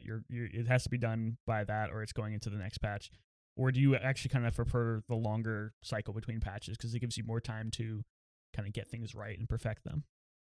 So if I were to pick and choose like what I wanted from both systems, I would love to have the robustness and the consistency of PC's patch system and the flexibility of PC's patch system, and also the batching of Wild Rift. Like I actually think, and this is something PC's experimented with or like considered doing before, but hasn't really committed to it, is like batching, more content into a smaller number of patches where you could make it in PC so that it's expected every 2 months is like a bigger patch, right? Where you might have the expectation is that you have more systems content in it. And I think there's something that's really awesome about this, where by batching a lot of cool stuff in each, in these particular moments, you have these big spikes of change where there's a good reason for every player to come back and play, right? Whereas in PC, something that can happen, right? I'm not saying this happens that often, but like something that can happen is like you're a random mid lane player and top lane gets a big TP change or whatever. And it's like if you're not a mid lane player that plays TP, or you're just like an AD carry, that's kind of a whatever systems change for you, right? If Riot has changed TP to be the like current, or like the unleashed TP or whatever, right? It's like that's not a very interesting systems change for you, right? But by batching the patches together, we can kind of make it very, very likely, if not almost guaranteed, that there is a meaningful systems change in every patch for almost everyone. And even if it doesn't, directly affect you, because there's so many systems changes that affect other people, they're going to like indirectly affect you, right? It's like, even if you are like using a recent Wild Rift example, even if on the current patch you're a support player who's not going to build any of the items that we added in 3.5, you're still going to play with some AD carries that are buying Lord Dominics. You're going to play with some junglers who are pathing differently because of the new jungle, right? You're going to play with some people who are buying the new Horizon focus in mid lane, right? There's all sorts of big differences you'll see, and they're much more noticeable when they're batched like this, right? Whereas the way that PC kind of drips the content, right? And I actually think this is kind of similar to PC's process, where before League of Legends existed, nobody did this model of patching every 2 weeks with a big preseason every year, right? This is like an unprecedented model. I actually think Wild Rift has kind of like refined this further, where it's like, well, I think you actually could do preseason type like batched patches a little bit more frequently than what PC currently does. Like I think the actual old system with preseason, midseason actually was better than the current system. The reason why it wasn't great was because of esports, which obviously there's some trade-offs being made there. But I actually think the Wild Rift version of batching is really nice. However, that having been said, working on mobile, the fact that we are forced into this model, and if we want to ship a systems change like right now because we think it's just like that important, we kind of can't. That part's not great. And so if I were picking and choosing the best parts of each, it's like I would take PC's patch, infrastructure with the structure of Wild Rift, if that makes sense. Yeah, and I think that's a very nuanced answer where obviously there's a lot of benefits and negatives to both systems. I wanted to unpack something that you said in there real quick, but I actually had another question because I'm pretty ignorant on the way that server patches work, but I'm going to feign expertise and sort of frame this as a question that the audience may want to know. Are you able to make balance changes on Wild Rift without going through the process of like going through a big app store update? Like, are you able to make small changes to the game without having to go through the whole rigmarole? Yes. So surprisingly, this is a common question that comes up for anyone who knows is interested in mobile games. I've actually talked with a lot of people about this, but short answer is we do not have to go through the App Store approval process to make a small balance patches. Those like A, B, and C patches, those don't go through the whole like approval process because they don't contain any new content, right? They don't contain anything that could potentially change like the rating of the game or impact the like legality of it on the App Store or whatever, right? Or whatever it is they're checking for, who knows, right? Because they're just numbers changes, right? Ultimately, even if we're changing something that's a little bit, more out there, like a range, it's still just ultimately a numbers change, right? It's we're not adding anything that they haven't seen before, right? Wukong Q doing 10 more damage or whatever is not going to change the rating of the game or change anything that they care about, that they're doing the app reviews for. And so we can make those changes server side, and then in some cases we'll push a small patch to the user, which is usually for tooltip updates, actually, to make sure that their tooltips like values align with what's on the server. Because Wild Rift, of course, is server authoritative, as good games generally should be. The server is the one that determines how much damage your spells do, right? But you might have the wrong tooltips, and so there's a small push of data there usually. But generally speaking, we can go through the balance process without needing to go through the full App Store approval process. Yeah, and forgive me if this is a stupid question. When you push those things, it doesn't actually end up being an update on the App Store itself. Like, you don't have to go through an update via the App Store. It's that sort of thing when you log into the game, it's like, oh, we're updating, and it patches sort of like on a tiny bar at the bottom, right? Yeah, it's an in-app update. I would love to tell you more about those, but to be honest, they're like well outside my area of expertise. So I know that, yeah, you're totally correct. It is. I know what it's called. It's called an in-app update. I don't really know that much about how they work, but yes, you are 100% right. It is not a full like App Store down. Like you must download an update from the App Store. It is you open the app and it tells you, hey, please hold on while we download 10 megabytes or whatever. Yeah. Okay. Yeah, that's probably outside of the scope of this show anyway, but I was just curious. Oh man, there was something else I wanted to ask about the whole thing, but now I kind of forget what it is. Oh. I lost it again. Okay, we're just go back to the doc, and then if I pull it back up, we can ask about it. So Absolutely. what are the teams on Wild Rift that you directly work with on a week to week basis? So the most frequent teams we interact with, probably unsurprisingly, number one is Champions team. We work with them a lot, right? They pass their champions to us for balance. We, sometimes toss them back problems of like, reworks. For example, we relatively recently in 3.4 reworked Yumi. That was something where we had kind of an unsolvable, or like from our perspective, unsolvable problem on our hands in terms of balancing the character or balancing the champion. That seems to be and consistent with the PC League of Legends experience as well. Yeah, so basically we went to the Champions team and we said, hey, could you guys take a crack at making some major changes here to try and resolve these issues, right? And we list out our problems of like, look, player perception of the champion is that she's pretty frustrating and that she's very powerful. Reality is that she's actually quite weak. Can you take and then there were a list of other concerns, of course, the Champions team had as well around like satisfaction of the champion and feeling like the mobile version of the champion didn't really live up to the fantasy that they were looking to exhibit in the champion. So they of course did their own work on that and they did a rework. And so there's like some back and forth here where, hey, we weren't super happy with the live state of Yumi, and since S&B is the kind of the owners of the live environment, we're the stewards of it. we are the ones who asked them to do the Yumi rework, right? And it's not like champions can just go in and just be like do whatever they want to their champions, right? It's like we are the owners of the live environment, and so that is kind of our purview. Conversely, they want to ship a champion because it's going to go in the live environment. They kind of need to toss that off to us. So like, recently, I got tossed off. What was the champion I balanced in the most recent patch? Kane, as an example of like the champion that we just released in 3.5, got passed to me for balance. I did some work on the champion. We made some changes. Working with Rogue Fool over from Champions team on Kane, and that was fine. The other teams that we interact with frequently, S&B in particular interacts with the production team that runs patches. I actually don't even know if they have an official name. We just call them production. Yeah, I'm not sure if that particular team has a specific name. If so, I'm sorry that I don't know it. But yeah, there's a production team that runs the patch structure. So anytime we want to move a patch date, for example, or do something different with the patches or whatever, we have to talk to them. And even when we aren't moving things around, it's we generally talk to them a lot, making sure that our stuff goes in the right place, making sure that our content is in at the right time, it's in the right build at the right time, for them to kind of download it, ship it off to the App Store people, or to package it up and get it in the hotfix patches, that kind of stuff. So those are the two teams we interact with by far the most frequently. There's also some like kind of lower level interactions with other teams like maps and modes, for example. We definitely interact with some, the team that works on like ARAM and stuff like that on Wild Rift, and some of the other teams as well. Some of the teams that do the around game stuff, like around game content, like events and things like that.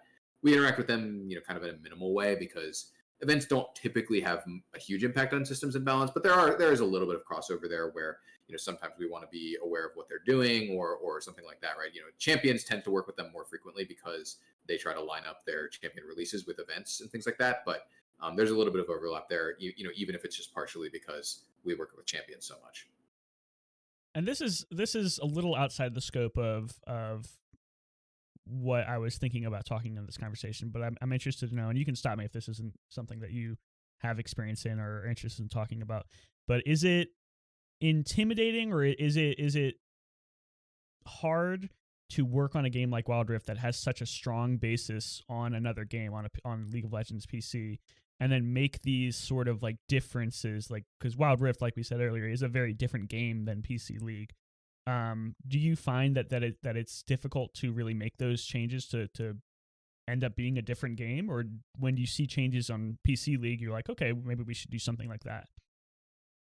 So I can tell you for sure that some designers can struggle with this. I don't think that I personally am one of them, but definitely there can be some.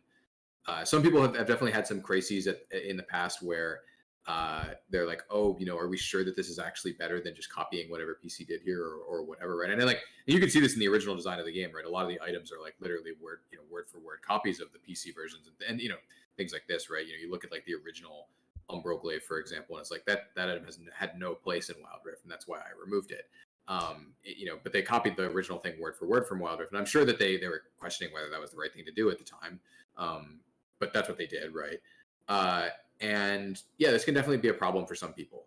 I will say I personally don't really experience this at all. Partially, and I think partially that's because, to me, I worked on PC for 4 years. Like, the design of that game is really humanized for me, right? It's like I know exactly what the process looks like. I know exactly how they got to the conclusions that they got to, and so I can make the compare. I'm very confident in making the comparison here, where it's like I know how they made their conclusions, and I can make these comparisons and try and figure out, like, on my own, if I think we should be making this, like, taking the same conclusions away from their analysis, right? And whether that's actually applicable to our game, on Wild Rift. Uh, it's definitely something where I think I am very different from most people that work on Wild Rift, where at this point, a lot of the original Wild Rift designers did come from PC, but at this point, most of them don't, right? Most of them are from other games, or even from outside of Riot previous to working on Wild Rift. There definitely are some people that can get like kind of, overawed at League. Obviously, League is, the most, in pretty much every metric you can imagine, the most successful PC game of all time, right? And that definitely generates some kind of awe in people, right? And so it can be hard for some people to move away, but definitely seeing the process, kind of like, seeing how the sausage gets made, or however you want to put it, is like, at least for me, definitely pushes me away from really being too too concerned with um, doing exactly what PC does. And then sort of flipping this question on on the head, um, do you think it's difficult from a player's perspective to come in, if you have experience with the league, do you think it's difficult for them to come into a game like Wild Rift and sort of see that dissonance between the two games and realize that this is a very different game? So this is definitely one of the problems that Wild Rift, definitely has grappled with a lot of, like, how close do we want to be? Like, how much do we want to differentiate, right? And like, definitely right now we're in a more period of like, we do want to differentiate more. We're pretty confident that we want to be different, like more different than we currently are. That's why you can see that over the course of 2022, right, this year, we've made a lot of changes that have significantly deviated the gameplay, right? The new enchants, which are completely different from PC, the new runes, which are a lot of which are quite different from PC. All this sort of stuff that we've done with our items, which is often very different from PC. We've definitely done some more differentiation this year, but it's a really difficult topic, right? Where one of the most important things, right? I could say this as someone who did a lot, did the game analysis work early on Wild Rift, is like one of the most important things for the game is that it does preserve those like league moments, right? Of like, the Big Baron steal, or the Darius, dunk penta, or the Master Yi getting instantly chain CC'd by an entire team and getting taken out right when he's really fed, or these league moments that are really iconic for PC League.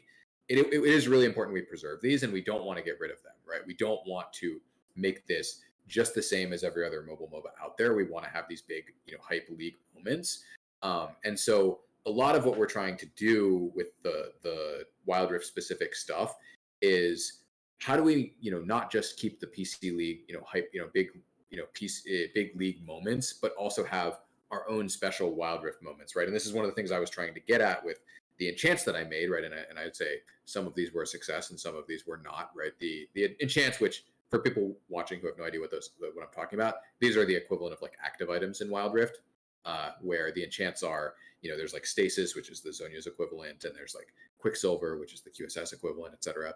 I made a bunch of new enchants, trying to create some new big high moments for players that could be different, very meaningfully different from PC. Some of these were really successful, right? Meteor and Protect enchant in particular, right? Meteor is basically a redemption that only does damage, but it does a lot of damage.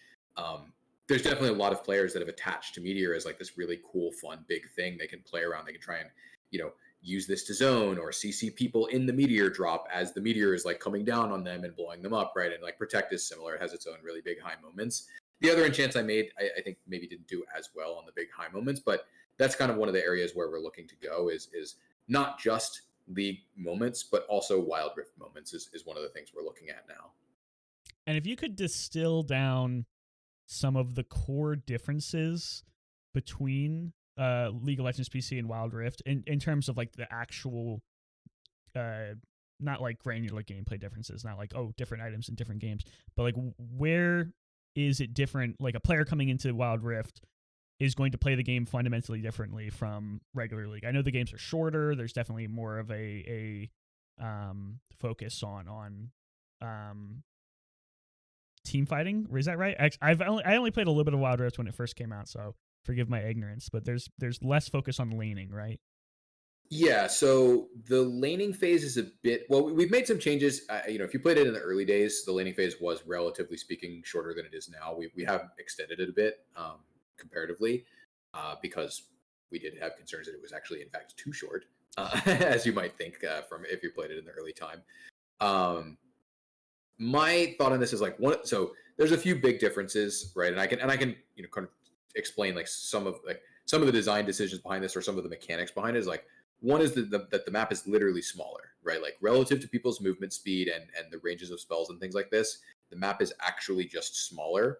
This is why the game feels like it's more about team fights in a lot of ways. Why the game feels a little bit more hectic in a lot of ways is just the map isn't as big, right? You just take less time to get between parts of the map. This enables roaming more.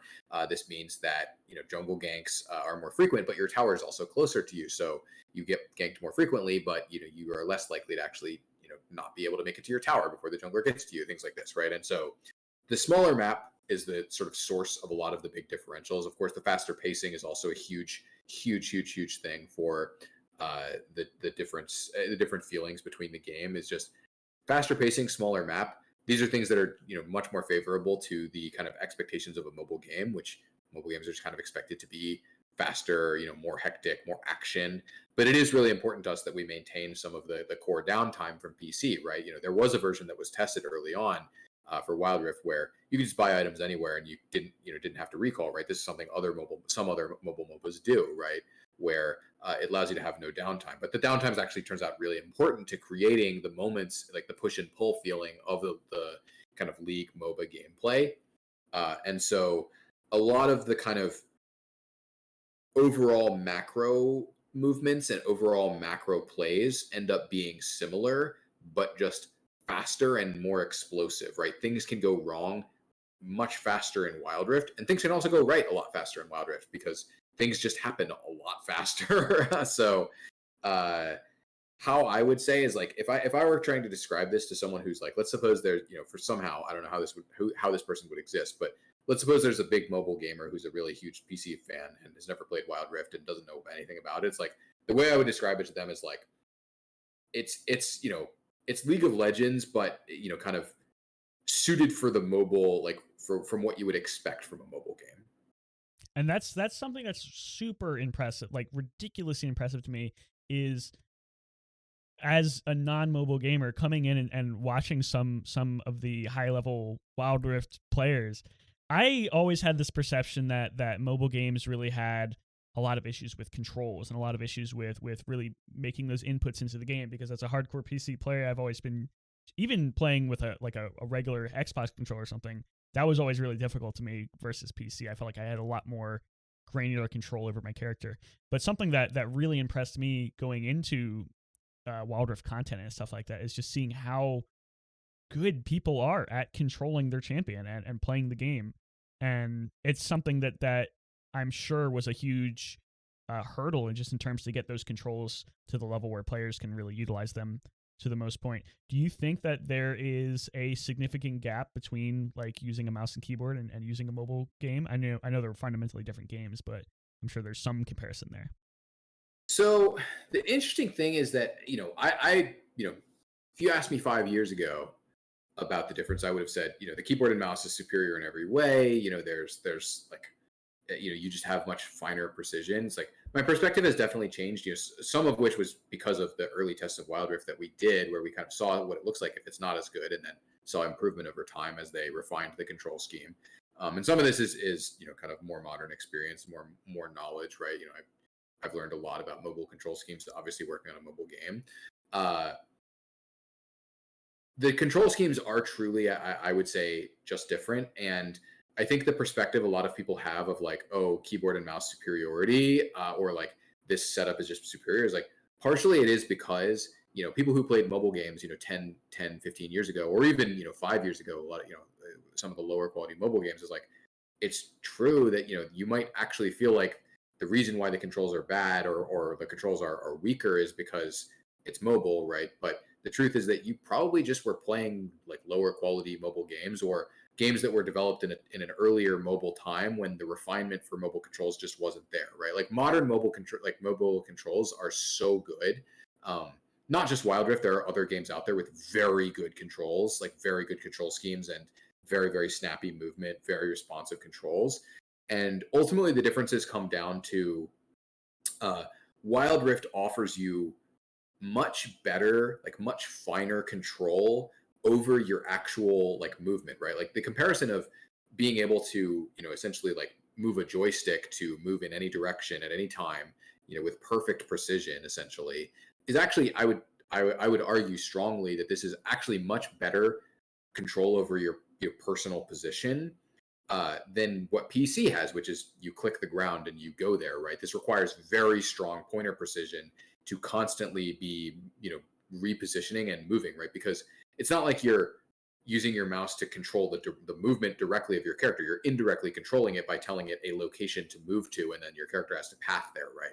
There's like a Yeah. level of abstraction there, which creates some barriers to controlling, like very precise controlling, right? And this is why, for example, this is one of the contributing factors for some people that like to play on like 800 by 600 resolution, for example, is that this means that you can have more easily keep your cursor close to your character and have less have less cost to doing so, right, etc. Right, and there's lots of things there, right. The thing that Wild Rift does worse, I think, the most notable thing it does worse is precise control, targeting locations of spells. Right, you can see this with things like Singe W or Gragas Q or Gragas R. It's like in League, you point your mouse to location, and that is the place where your spell will go. Right, spells that have both X and Y coordinates are, I think, generally a worse experience in Wild Rift because the game doesn't deal well with two-dimensional placement at the same time, essentially, right? It does really, really well with one-dimensional placement, right? Skill shots like Ezreal's Mystic Shot, for example, or Ezreal Ultimate or whatever, right? It's like you just flick it in a direction and then you're good to go. But when you have to not just choose a direction that you're sending it, but also a distance, that's where the Wild Rift controls are a bit worse off, and that's why some spells in Wild Rift are different in this way, right? There are some differences in some champion kits where there are some location targeted spells that are either more generous or less powerful or carry different parts of the kit or different parts of the power budget of a champion in Wild Rift, because the precision location targeting just for two-dimensional spells is just not as good.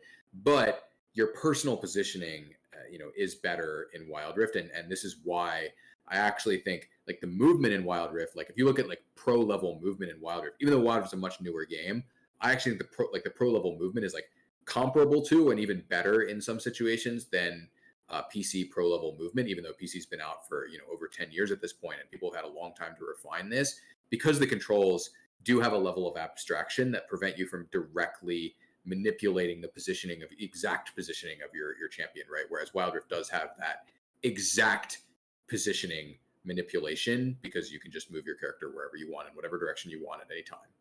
That's really funny that you say that, because coming into League of Legends about over 10 years ago now, I had only really ever played games that had controlled with like that granular level of movement, WASD. Mm. And coming into League, you're like, oh, I have to click to move my character. That's so weird. And nowadays, that's just that's secondhand to me because I've been playing League for so long. But you mentioning that really immediately brought up that thought, because when you think about it, you do have a better control scheme, especially with the joystick versus WSD, because WSD is kind of awful for just like total granularity. Yeah, and like some people would say like, oh, you could do WSD and get similar effect on PC, but it's like there is a difference between being able to move in 4 directions versus being able to like and obviously it's actually 8 because you can take two at the same time, right? But there is a difference between that and being able to literally move in any direction, right? With one full degree, like full freedom in Wild Rift, right? So there is a difference for sure. There. And you mentioned something about the placement spells. If you and I promise I'll stop making so many League to PC to Wild Rift comparisons because I'm sure you're sick of them. But if you weren't coming from a game like PC League, do you think they would be in the game of Wild Rift? Do you think they have a high priority place in there, or would you fundamentally change abilities like that to really not have a place in the game because of the control difficulties? Place for some of these, I think they would probably be a lot less frequent. I think you'd probably see like ultimately stuff like Gragas Ultimate is just like that's just a cool spell, right? Like that's a very interesting spell, but you have to fight the controls a little bit, and I think maybe there might be some interesting modifications that you could make to it if you didn't want it to be like an exact precision XY location marker. And maybe you might want to make this, maybe you wouldn't, right? Like using other mobile MOBAs as an example, generally they have fewer of these, but they generally do have some of these, if that makes sense, right? It's like other mobile MOBAs, if you look at them, things like Vainglory or MLBB or whatever, they do typically have some location targeted spells, but the frequency of them tends to be a lot lower than Wild Rift because, of course, Wild Rift is mostly importing champions from PC, or well, I guess it's exclusively importing champions from PC. Of course, we modify them sometimes, right? And so some of the location targeted spells aren't exactly the same in Wild Rift, but importing champions with PC where the designers of PC have no concerns whatsoever with putting an XY spell that has 2 dimensions in the game because their control scheme supports that perfectly. In fact, it supports it incredibly well. It is definitely different in Wild Rift, where I think if we were making like custom Wild Rift champion, it's like pretty unlikely we would do this type of thing. But if we made like 20 Wild Rift champions, that like just for this game, how many XY targeted spells would we have? Probably one or two. Like, I think they'd be present. I just think they'd be less frequent. That's a really good answer. And shifting back towards the role part of this discussion and less away from the granular gameplay discussion, where do you think disconnects between like greater team vision for a game like Wild Rift and individuals happen? Because as a designer, you probably have a lot of very strong thoughts about how you think things should be done and how you want things to be executed. How do you balance those between what other teams want to do, other people want to do, and what leadership wants to do?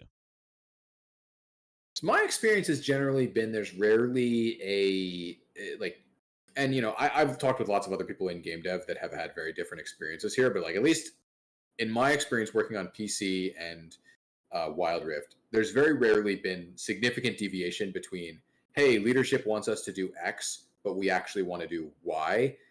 There's, of course, always debate about, hey, leadership wants us to do X, and I want to do it in, I want to do, option A, but, this other team wants us to do option B, right? There's always disputes about how you should accomplish things.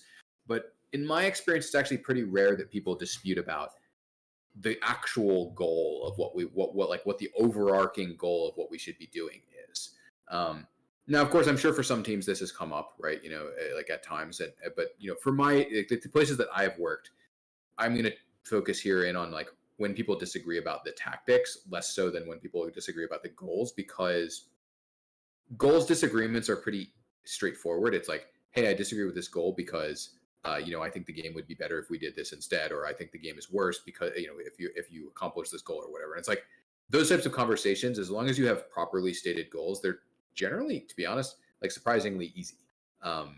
The idea of like, for example, controversial stuff that has gone like been around internally that hasn't shipped, like the original version of Swain's passive or something like that, right? It's like Swain, their Swain rework in PC had this very controversial passive where he collected souls from not just enemy deaths but also ally deaths, right? And it's like, hey, we disagree with your goals of doing this. It's like that's it's a hard conversation to have in the sense that like you're disagreeing with someone's work, but it's a very easy conversation to have in terms of like, hey, X, Y, and Z is why I disagree. I think it's a really controversial thing to do to essentially pay someone off for their allies dying and essentially, reward their allies in some situations for committing suicide. This is a very, kind of counterintuitive thing to do, and also potentially really high frustration, right? It's like that type of stuff.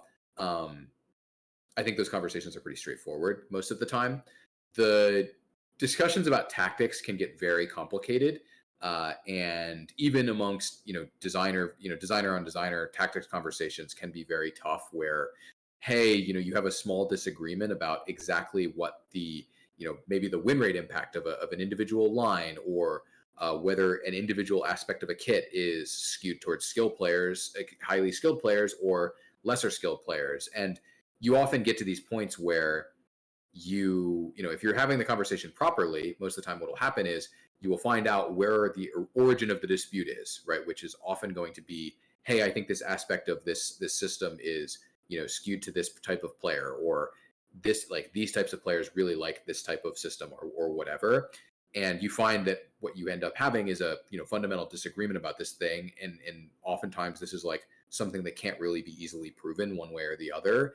And so you end up just kind of, hey, we agree to disagree, and whoever owns the project does this and takes the feedback into account, and they either ship it and accept the risk that this other person has brought up, or they decide to pivot in a different direction that maybe doesn't expose them to the whatever risk the other person is coming up with.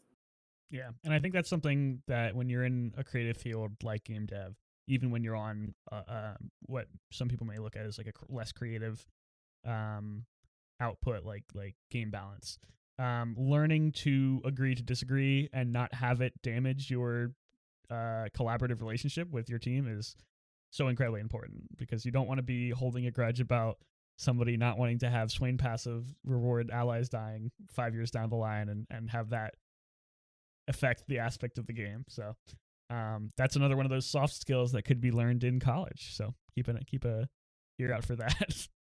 Yeah, how to have tough discussions, definitely a good skill to have. For sure. And not let it personally affect your relationship with that person.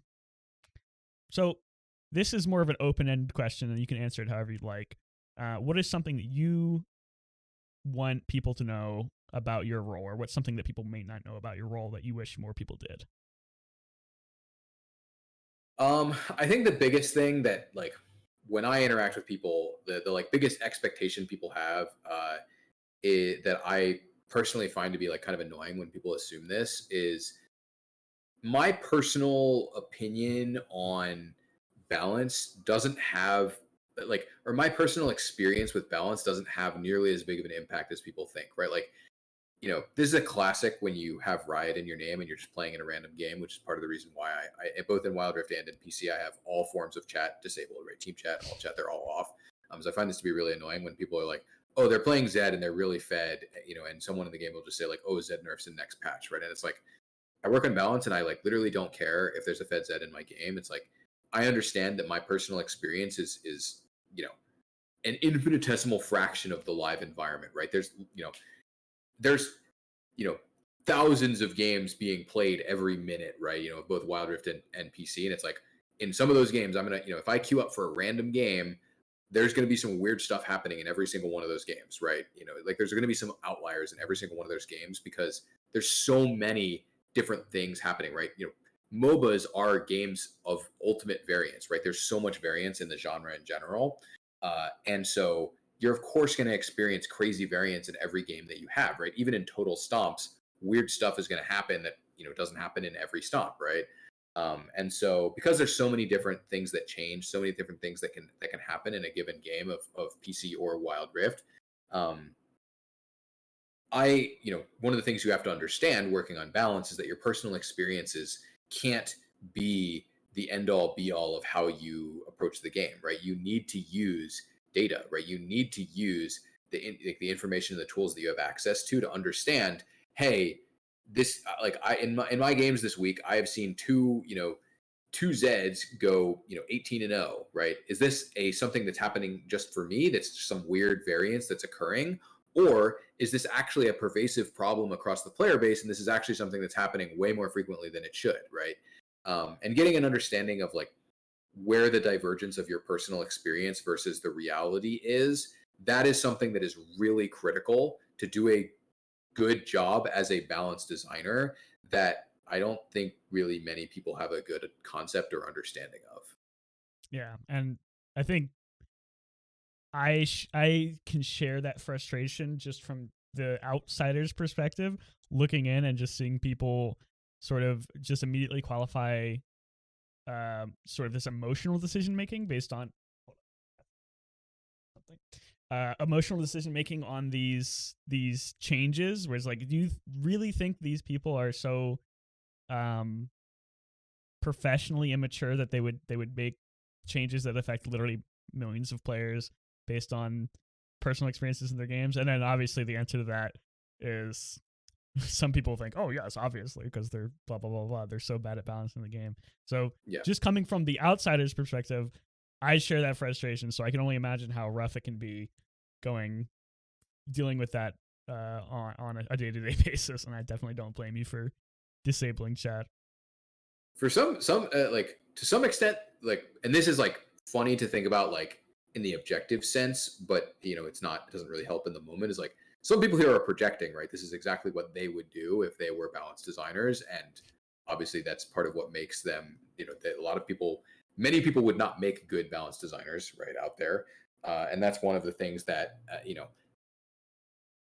hey, look, I understand this is what you would do. You would see an 18-0 Zed in your games twice in a week, and you would just nerf Zed, and it's like, I'm better at my job than that. I would not do that, right? So, uh, some of it I understand is coming from a perspective of ignorance, and some of it is coming from a perspective of projection. Um, but I generally find the whole sentiment to be kind of just like frustrating to interact with, where I like the ones that I know that there are people out there that are like that are willingly being ignorant about it, or and like sometimes it's in good fun, right? Too, like I get it, and it's like not everyone doing this is doing it in a malicious way, but it there definitely are people that are, and that can be pretty frustrating to deal with. For sure. And bouncing off of that, do you think you have any advice for somebody in a position of sort of who's scrutinized often for something like that? Do you think you have advice to them on how to sort of take that into account, but also not let it dictate your life? Because you're in a very public role, and a game like Riot, or a game company like Riot, obviously has a lot of emotional arguments both for and against them. So I'm sure that can be difficult. I think there's a lot of different ways to approach how you deal with this, right? There's lots of balance designers, both on Wild Rift and in PC, that simply the way that they deal with this is by not interacting, and I don't think there's anything wrong with that, right? There's, Zach Rahman, for example, who's on my team.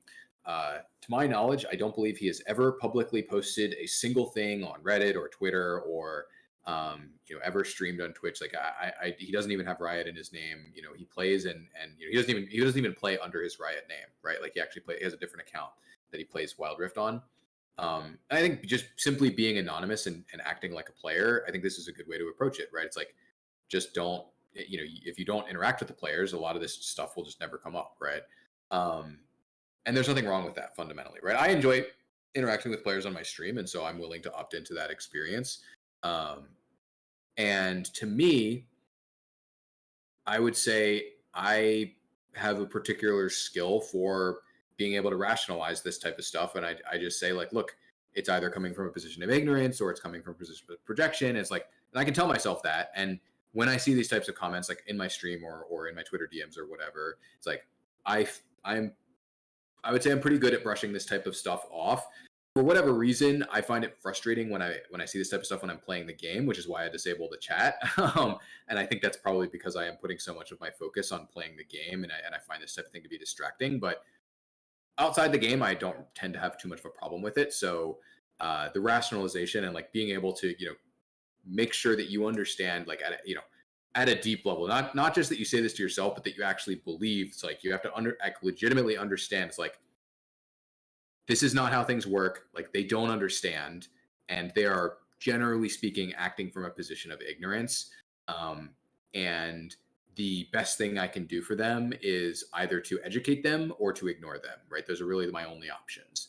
And just like understanding that and like to a full degree, I think is really important to being able to, if you want to interact with players in this, or interact in these type of tough situations with people who are going to be ignorant about the decisions that you're making, it's pretty essential that you fully realize that they are coming from a position of ignorance.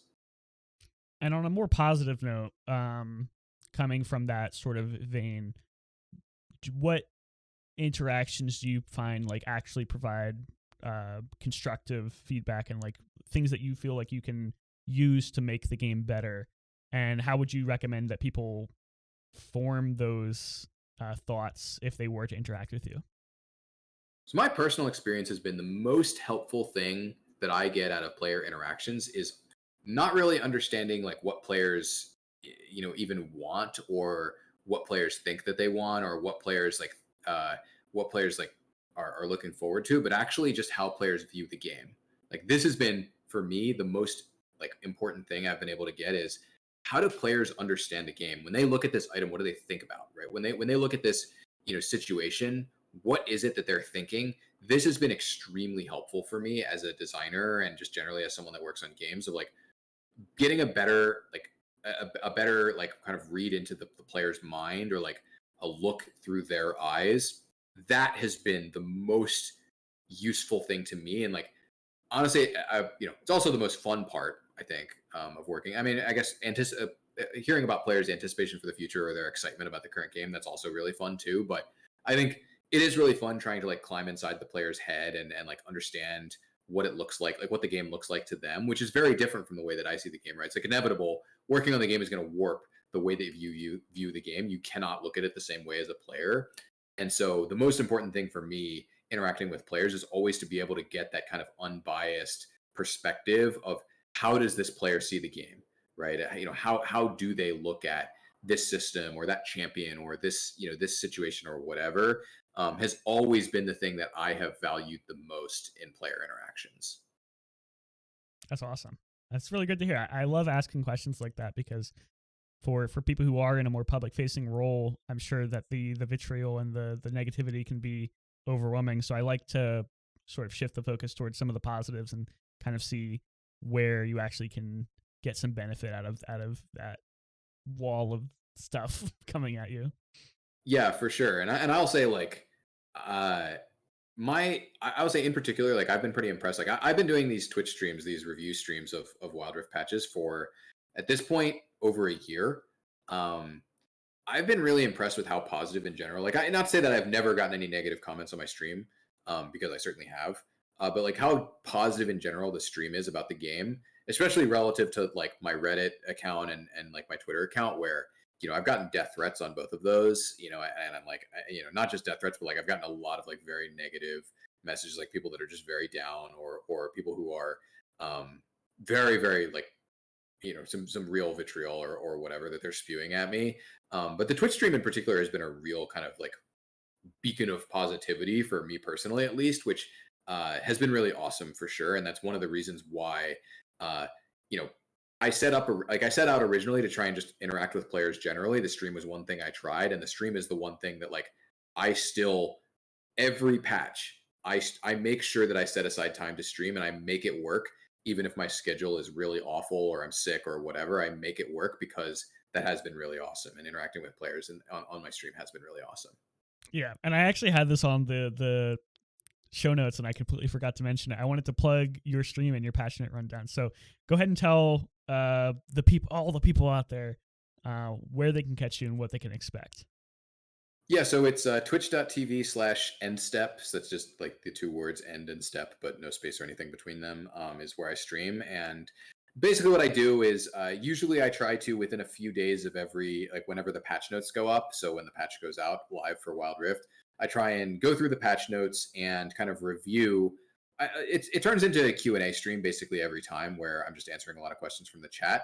But what I try and do is, while simultaneously answering questions from the chat, I try and go through everything in the patch notes and kind of talk about our rationale, why we made this change, what we're looking for, what we're hoping to get out of this change, whether there's likely to be follow up, whether we think that we're almost certainly done with this or whatever. And one of the cool things about doing it on a stream is in the video format, which I have actually experimented with as well, by the way. Like I did experiment with doing videos for a few patches. The reason why I like the stream so much is that if you have a follow up question on something that's in that patch, it's very easy for me to just say, oh, well, this recon thing, like for example, this happened in my most recent patch review for 3.5 that I did yesterday. People were asking questions about recon, where we changed recon's Q range, right? His gleaming quo range. People were asking questions about like, hey, what do what is this? What are the implications of this for support versus mid lane, or all these sorts of different things about the champion. And it's like a lot of the time it's just stuff that I would not have really known that was something, that was a particular aspect of it that people were interested in. And I can very quickly and easily add that to my answer, my response, which is really awesome. Which definitely doesn't work out in the video format, where it's kind of just like static and it's just kind of like the answer that you get is the answer that you get. So that's one of the things I really like about the stream. And yeah, like I said, it's just twitch.tv/endstep. And if you really want to find out when I'm doing those streams, it's a little bit inconsistent because I try and make sure I do them for every patch, but I don't always have time the same day that the patch notes drop. So my Twitter is actually, let me make sure that this is true. It's on stream right now at Riot Endstep. Oh, excellent. Thank you for having it. I actually didn't even know what my own Twitter handle was. So yeah, so it's at Riot Endstep. And that's, I generally announce like, hey, I'll retweet the patch notes and say like, hey, I'm going to stream like this day, or I'm going to stream later today. And then at least try and give a general idea of when I'm going to be streaming. Although again, I try and make sure that I do a stream for every single patch notes, which can get a little bit hectic with the schedule. So I don't always have like an exact idea of when I'm going to be streaming. Yeah, I can definitely understand that. And it's so funny that you bring up like the ability to interact with people on your stream and sort of answering these questions. A lot of the times, like all the streams kind of turn into a Q&A. When I originally started Dev Dive with a good friend of mine, Larry Colvin, who used to work at Riot as well. He bounced around. He was a few roles, but he was on the production team, or the art production team. And one of the real goals of the show was to sort of open up people's perception of game dev in general, and writers in particular, and really provide more of a humanization of these people. Because I think we started back in 2017 or 2018. This was kind of before Riot or streaming was really a thing. There may have been a few, like I think Freak streamed and a few other people, but there really weren't that many people in game dev at Riot who were doing this sort of interaction. And back then, it was like a lot more rare and valuable to have people come on the show and kind of just discuss this kind of thing, because it was sort of a black box, a game studio like Riot, where there was a lot of communication on forums like Reddit and maybe YouTube if you're lucky, but that sort of very personal individual Q&A was quite rare. And over the past 4 or 5 years, it's been really, really awesome to see more people at Riot and more people in general in game dev sort of really reach out and branch out and make that community outreach a priority for them. And I know that's a double-ended stick a lot of the times. I think that ends up ending up with a lot of negative experiences for people, but I think it has evolved the community as a whole to be hopefully more respectful towards these people and really understand that there are humans behind these decisions, and saying things at those humans affects them. So that's something that I've loved to see over the years, and it's really opened up my perspective on game dev as a whole as well. Yeah, for All right. sure. And I think, yeah, just to speak a little bit more than that, like I think one of the people I'd like to thank in particular for really like giving me the idea that this could be a long-term thing was actually Mort Dog, right? Like Mort Dog obviously took this to a whole other level than everyone else, right? Definitely magnitude wise, like he's, leaps and bounds, like, not just one level above, but like many levels above the level of interaction he's doing with the community than anyone else at Riot. But that definitely is one of the things that kind of inspired me, or like kind of convinced me that long term, doing game dev streaming was something that I could do, and hopefully, when I started doing this, I was hoping, hey, I could invest a little bit less time than Mort, and try and get a lot of the value. And I think as far as the dev interaction side of things goes, I think I did that pretty well. Yeah. And for those of you who are interested, we've actually done a show with Mort Dog in the past. I think it was 3 years ago. It was pretty early on in TFT, like set 3 or 4. So if you're interested in that, go ahead and listen. It's a really good show. He's got such great insights into both TFT and the creative aspect of being a content creator, while balancing being such a strong driving force for that game. So definitely give that a listen if you're interested. So getting back slightly on topic, do you have any goals that you've set for yourself in the future in terms of your professional life and your personal life? So we're gonna do some really long range callbacks here, and remembering that I'm not super great about setting Long long term term goals planning. here. And yeah, I mean that's just true, right? Like I always thought, when I joined Riot, I was like, yeah, I'd like to be a game designer, but I didn't really put a ton of effort, immediately into, hey, I want to learn game design, or I'm going to go take game design coursework or whatever. Right? It's like I kind of incidentally made my way into pretty much every position that I've ever been in my life, basically. In that I generally don't like push super hard. Like there's not that many things that I'm pushed super hard for, right? It's like I think the only examples like in the moment of like when I was when I saw this position for Wild Rift game design open, I did push really hard for it, right? I went extremely hard, right? I could tell you like the weeks leading up to the interview and like doing the interview process and all that stuff, I was going really hard on doing my research and making sure that I like kind of rounded out everything that I could know, or everything that I could interact with, that I thought would give me a better shot and like improve my skills. But that didn't really become real for me until I saw the role itself. And I thought, hey, this is like kind of perfect for me. Um, Going to the actual question here of like, do I have any goals? I think kind of similar to a lot of the things I had when I, kind of a lot of things I've talked about here, previously. It's like I have some general like ideas of like, hey, things that I'd like to do, but not things where I'm like, I am actively working towards doing this thing literally right now in every second of my life. Right? It's like, generally speaking, one of the things I want to do at some point is work on some games in another genre. Right? I've worked in game dev for 5.5 years, and I've worked on 2 live service MOBAs. Right? I do think it would be interesting to see what else is out there. Maybe even try like something that's really different, like a PVE game, like something that's not competitive. Right? Is that something I'd like more? I'm not sure. Right? I've never tried it. I think generally like working on a different type of game, generally working in really different environments. Like again, a non-live environment, right? Some game that's not actually currently live, because I've never done that before, really. Um, I think those are some general thoughts of like things I would like to do, but I don't know if I'd necessarily call them goals, but just things that like, yeah, that sounds like it would be really interesting if I could make that happen.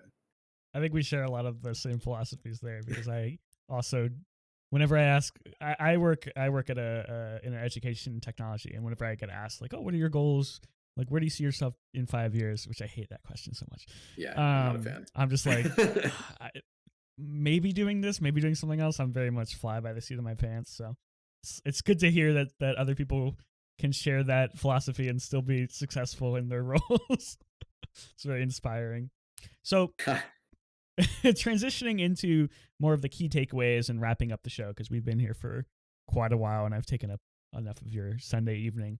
Um, Sort of summarizing what we've been talking about, what are some of the skills and habits that you focus on and you recommend other people focus on who want to get into a similar role in game dev?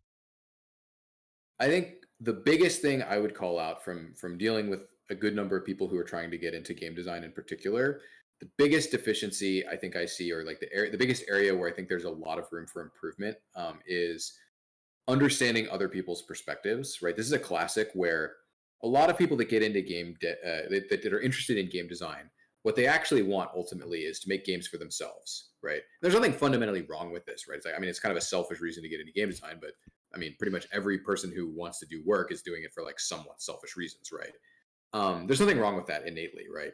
But it's also wrong from the perspective of how many game designers are there that even work on the same game for a super extended period of time, let alone a game that perfectly aligns with their own personal interests, right? It's a very small percentage, right? Then you can further ask the question of like, even of those very small number of game designers that, long term work on the same game that happens to align with their personal interests, uh, how many of those game designers have to work on things that aren't only for the core audience or have others like kind of splash appeal to other members of the audience, right? And it's like the answer to that is all of them, right? Literally every single one, right? Even someone like Mark Rosewater, who, if you don't know who that is the head, or I don't know what his actual title is, but he's basically lead designer or head designer for development in Magic the Gathering, and he's been doing this job for like 25 years or something absolutely insane like this, right? He's only ever worked on Magic, right? Guy is absolutely like, a long time legend, right? It's like this guy invented player psychographics for Magic that he doesn't belong to be able to better design cards for different players besides himself, right? This is a critical thing you are going to have to do as a game designer, is you're going to have to understand why other people play games, what makes them interested in a game, even if your plan, which by the way generally will not work, even if your plan is to only work on like one specific type of game, one specific game that really appeals to you, there are going to be different people in the audience, right? That aren't the same exact, don't have the same exact desires as you, right? Even if you're the most hyper competitive player ever and your plan is to only play League of Legends, it's like there are people like me who aren't particularly competitive, who just really, really, really like high variance games that have a lot of like intricacies and kind of things to mess and tinker with, right? That's me, right? Like I really like messing around with the individual aspects and optimizing things in League of Legends. It's like if you're just a pure competitive player who just wants to win and you're working on League of Legends and you just care about people who want to win, it's like you entirely leave out a big segment of the players, which are people like me, right? Um, and the same is true for basically every genre ever, every game ever. No game only has one type of player playing it, right? Only like one type of desire that it's appealing to. And so understanding why other people play games is incredibly, incredibly important to be a good game designer. And so what I would recommend practicing, getting into the habit of, is trying to empathize and understand other people and understand why they play games, right? A good example here is like when I was growing up, I love playing, all the classic video games, right? The Pokemons, the Smash Bros, the Ocarina of Times, right? And like my brother just basically played Madden.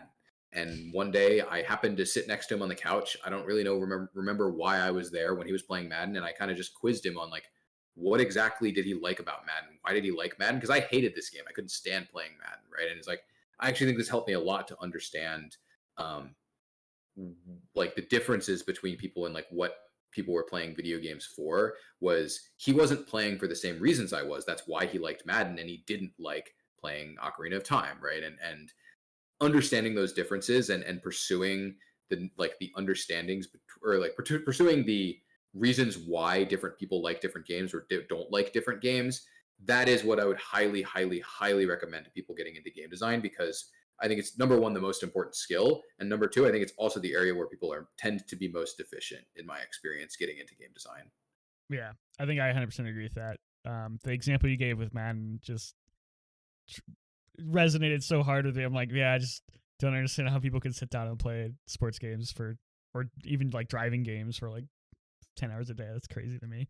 But it is important to really understand where those people are coming from and what they want, because they're also gamers, so it's in there.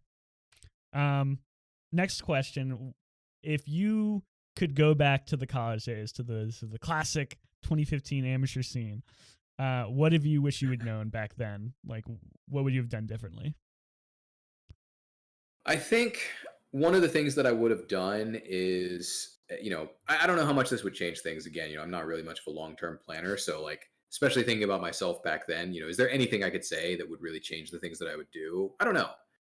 But the thing that I would say generally is kind of like, you're closer than you're closer than you think to doing something that's actually fun. Because my perspective back then was kind of defeatist. It was kind of like, well, I'm not going to really try to pursue something that I really think is going to be awesome, like going and trying to get into game. Like I could have tried to get into game dev right after I graduated, and I didn't. Right, I actually didn't even try it at all because I kind of assumed that was way out of my reach. Right, and I think the thing that I would tell myself is you're closer than you think. Right, you're totally eligible to like for a bunch of jobs in game dev as you are right now. And the things that you like, the things that you think will just kind of work themselves out, like sometimes they won't, and you probably should, put more effort into making sure that things go the way that you want them to. Right. At the same time, it's like things have obviously worked out for me in the end, and so ultimately, if things stay exactly the same way, it's like yeah, it was kind of soul crushing to get laid off, but it's like, if that's the price of getting to where I am now, it's like I would be willing to pay that again. Yeah, I think advocate for yourself more and put more effort into achieving the goal, the things that you want to achieve. So this doesn't have to be in game dev at all, and this can be as open ended as you want it to be. If you weren't working at Riot, what would you want to be doing? What's your dream job? It's a tough one because I think like a lot of the answers are kind of like cop out answers of like, oh yeah, I would just want to be doing game design at some other studio working on like the next Elder Scrolls or some other game that I think could be awesome, right? Uh-huh. Um, if I'm saying like, if we're going like no cop out answers of like doing exactly the same job, like, I'm not working at Riot, I'm not doing game design, even potentially not in game dev, is like, I think one of the things I think I maybe could have enjoyed I think the most likely thing I've seen that I might have enjoyed long term is actually, this might be kind of surprising, is like data analytics. I actually did a brief, like very small hours. It was like 5 hours a week or so, like data analysis type of thing. And working on game analysis at Riot kind of gave me a similar feeling to this, of doing like analysis on big data and like kind of collating this data and like setting up conclusions for people and just like kind of talking to people about the conclusions you made from the data. I actually think it's super fun. Like kind of turning numbers into a sentiment is like, that's kind of cool when you like turn like a bunch of you get a bunch you the input is a bunch of spreadsheets in Excel, and the output is, hey, let's double down on this aspect of the business, or like go harder on this thing. Is like, I think that's actually really cool, and like it's kind of cool to see that like transformative output of like this type of it, like numeric information into like strategic information is like a really cool space personally. Like at least for me, is something that I really like, and I think that is one of the things that kind of kept me interested in the game analysis team for 4 years, is that it is very similar to the type of thing you're doing, and so that might be something else I could have done long term and been happy with that, I think. That's an awesome answer, and I definitely wasn't expecting something like, oh, I'd want to be a fisherman, or I want to I'd want to go and work on plumbing or something. But it's always really interesting to see people's answers to that question, because it can vary so wildly between, I wouldn't want to be in this field at all, I want to do something completely different, or I want to, like you said, I want to do exactly what I'm doing now, just in a different role or a different company. For sure. And finally, no limit here. You can plug as many people as you want. Who are some people that inspire and motivate you to be better at what you do? I think just the big hitters here. I think like people that I work like in terms of people that I work with right now. I think number one, Rogue Fool is just an incredible designer. He's a champions designer on Wild Rift. He helped me out a ton when I first joined Wild Rift, and I found like the way that he works and approaches things to be incredibly motivating, and the way that he kind of like tirelessly is always working for what's better for the player is really motivating. I think thinking back to some of the designers that I used to work with, or some of the people in general that I used to work with, I think Xenogenic, who I guess you can look him up on Twitter if you want. It starts with an X. He's been on the show as well. Yeah, he's incredible. I think absolutely incredible designer. He has this really incredible skill of presenting a goal, even if it seems ridiculous, and then kind of showing everyone how you're going to achieve that goal. Right, with the Nunu rework and the Mordekaiser rework, where he kind of said, "Hey, with Nunu, we're going to make this snowball rolling character, and we're going to figure this out." And it's like, and he kind of led you on this design journey. Right, I found that to be really inspiring. And same thing with Mordekaiser, where it was like, we're going to the Death Realm, and I don't know how we're going there, and I don't know exactly what it does, but that's where we're going. And kind of same thing where he took us on this like design journey, and it felt like we were kind of all not only fully in the loop and understanding of everything he was doing, but also like kind of on the journey with him, which was really cool. That's like those. I think in terms of people that I've worked with, I think those are the two big inspirations. And I think it's in terms of someone who like has no idea who I am and I've never worked with or have any have any thought that we would ever work together. Is like I think Mark Rosewater, the design he did a designer of Magic or whatever his job title is these days. Um, when I was in high school, I used to read this guy's game dev articles every week.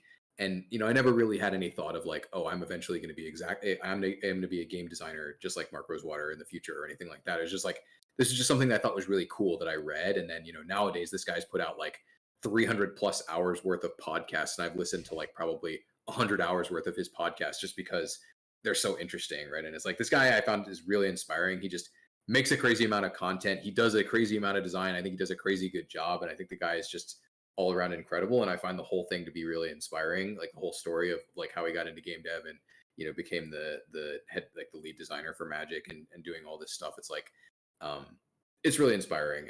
And so that's definitely something that has motivated me or motivated me and made me kind of rethink getting into design at times when it seemed like it was never going to happen. For those who aren't familiar, do you know what his podcast is called off the top of your head? Drive to Work.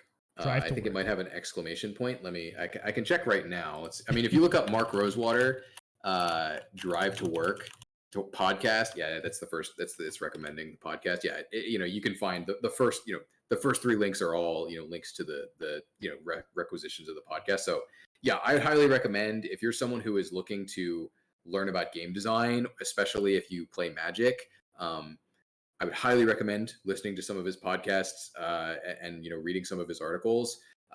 And in general, I would say if you want to get into game design, one of the games I would top 3 games I would recommend learning is Magic the Gathering, because not necessarily just because there's a lot of reasons why I would recommend it. One is that Magic has preserved history. It has 30 years or so of preserved history of like you can literally see how they used to do design and you can still play the old sets, right? You can still play the older versions of the game, which is very different from video games, typically speaking, right?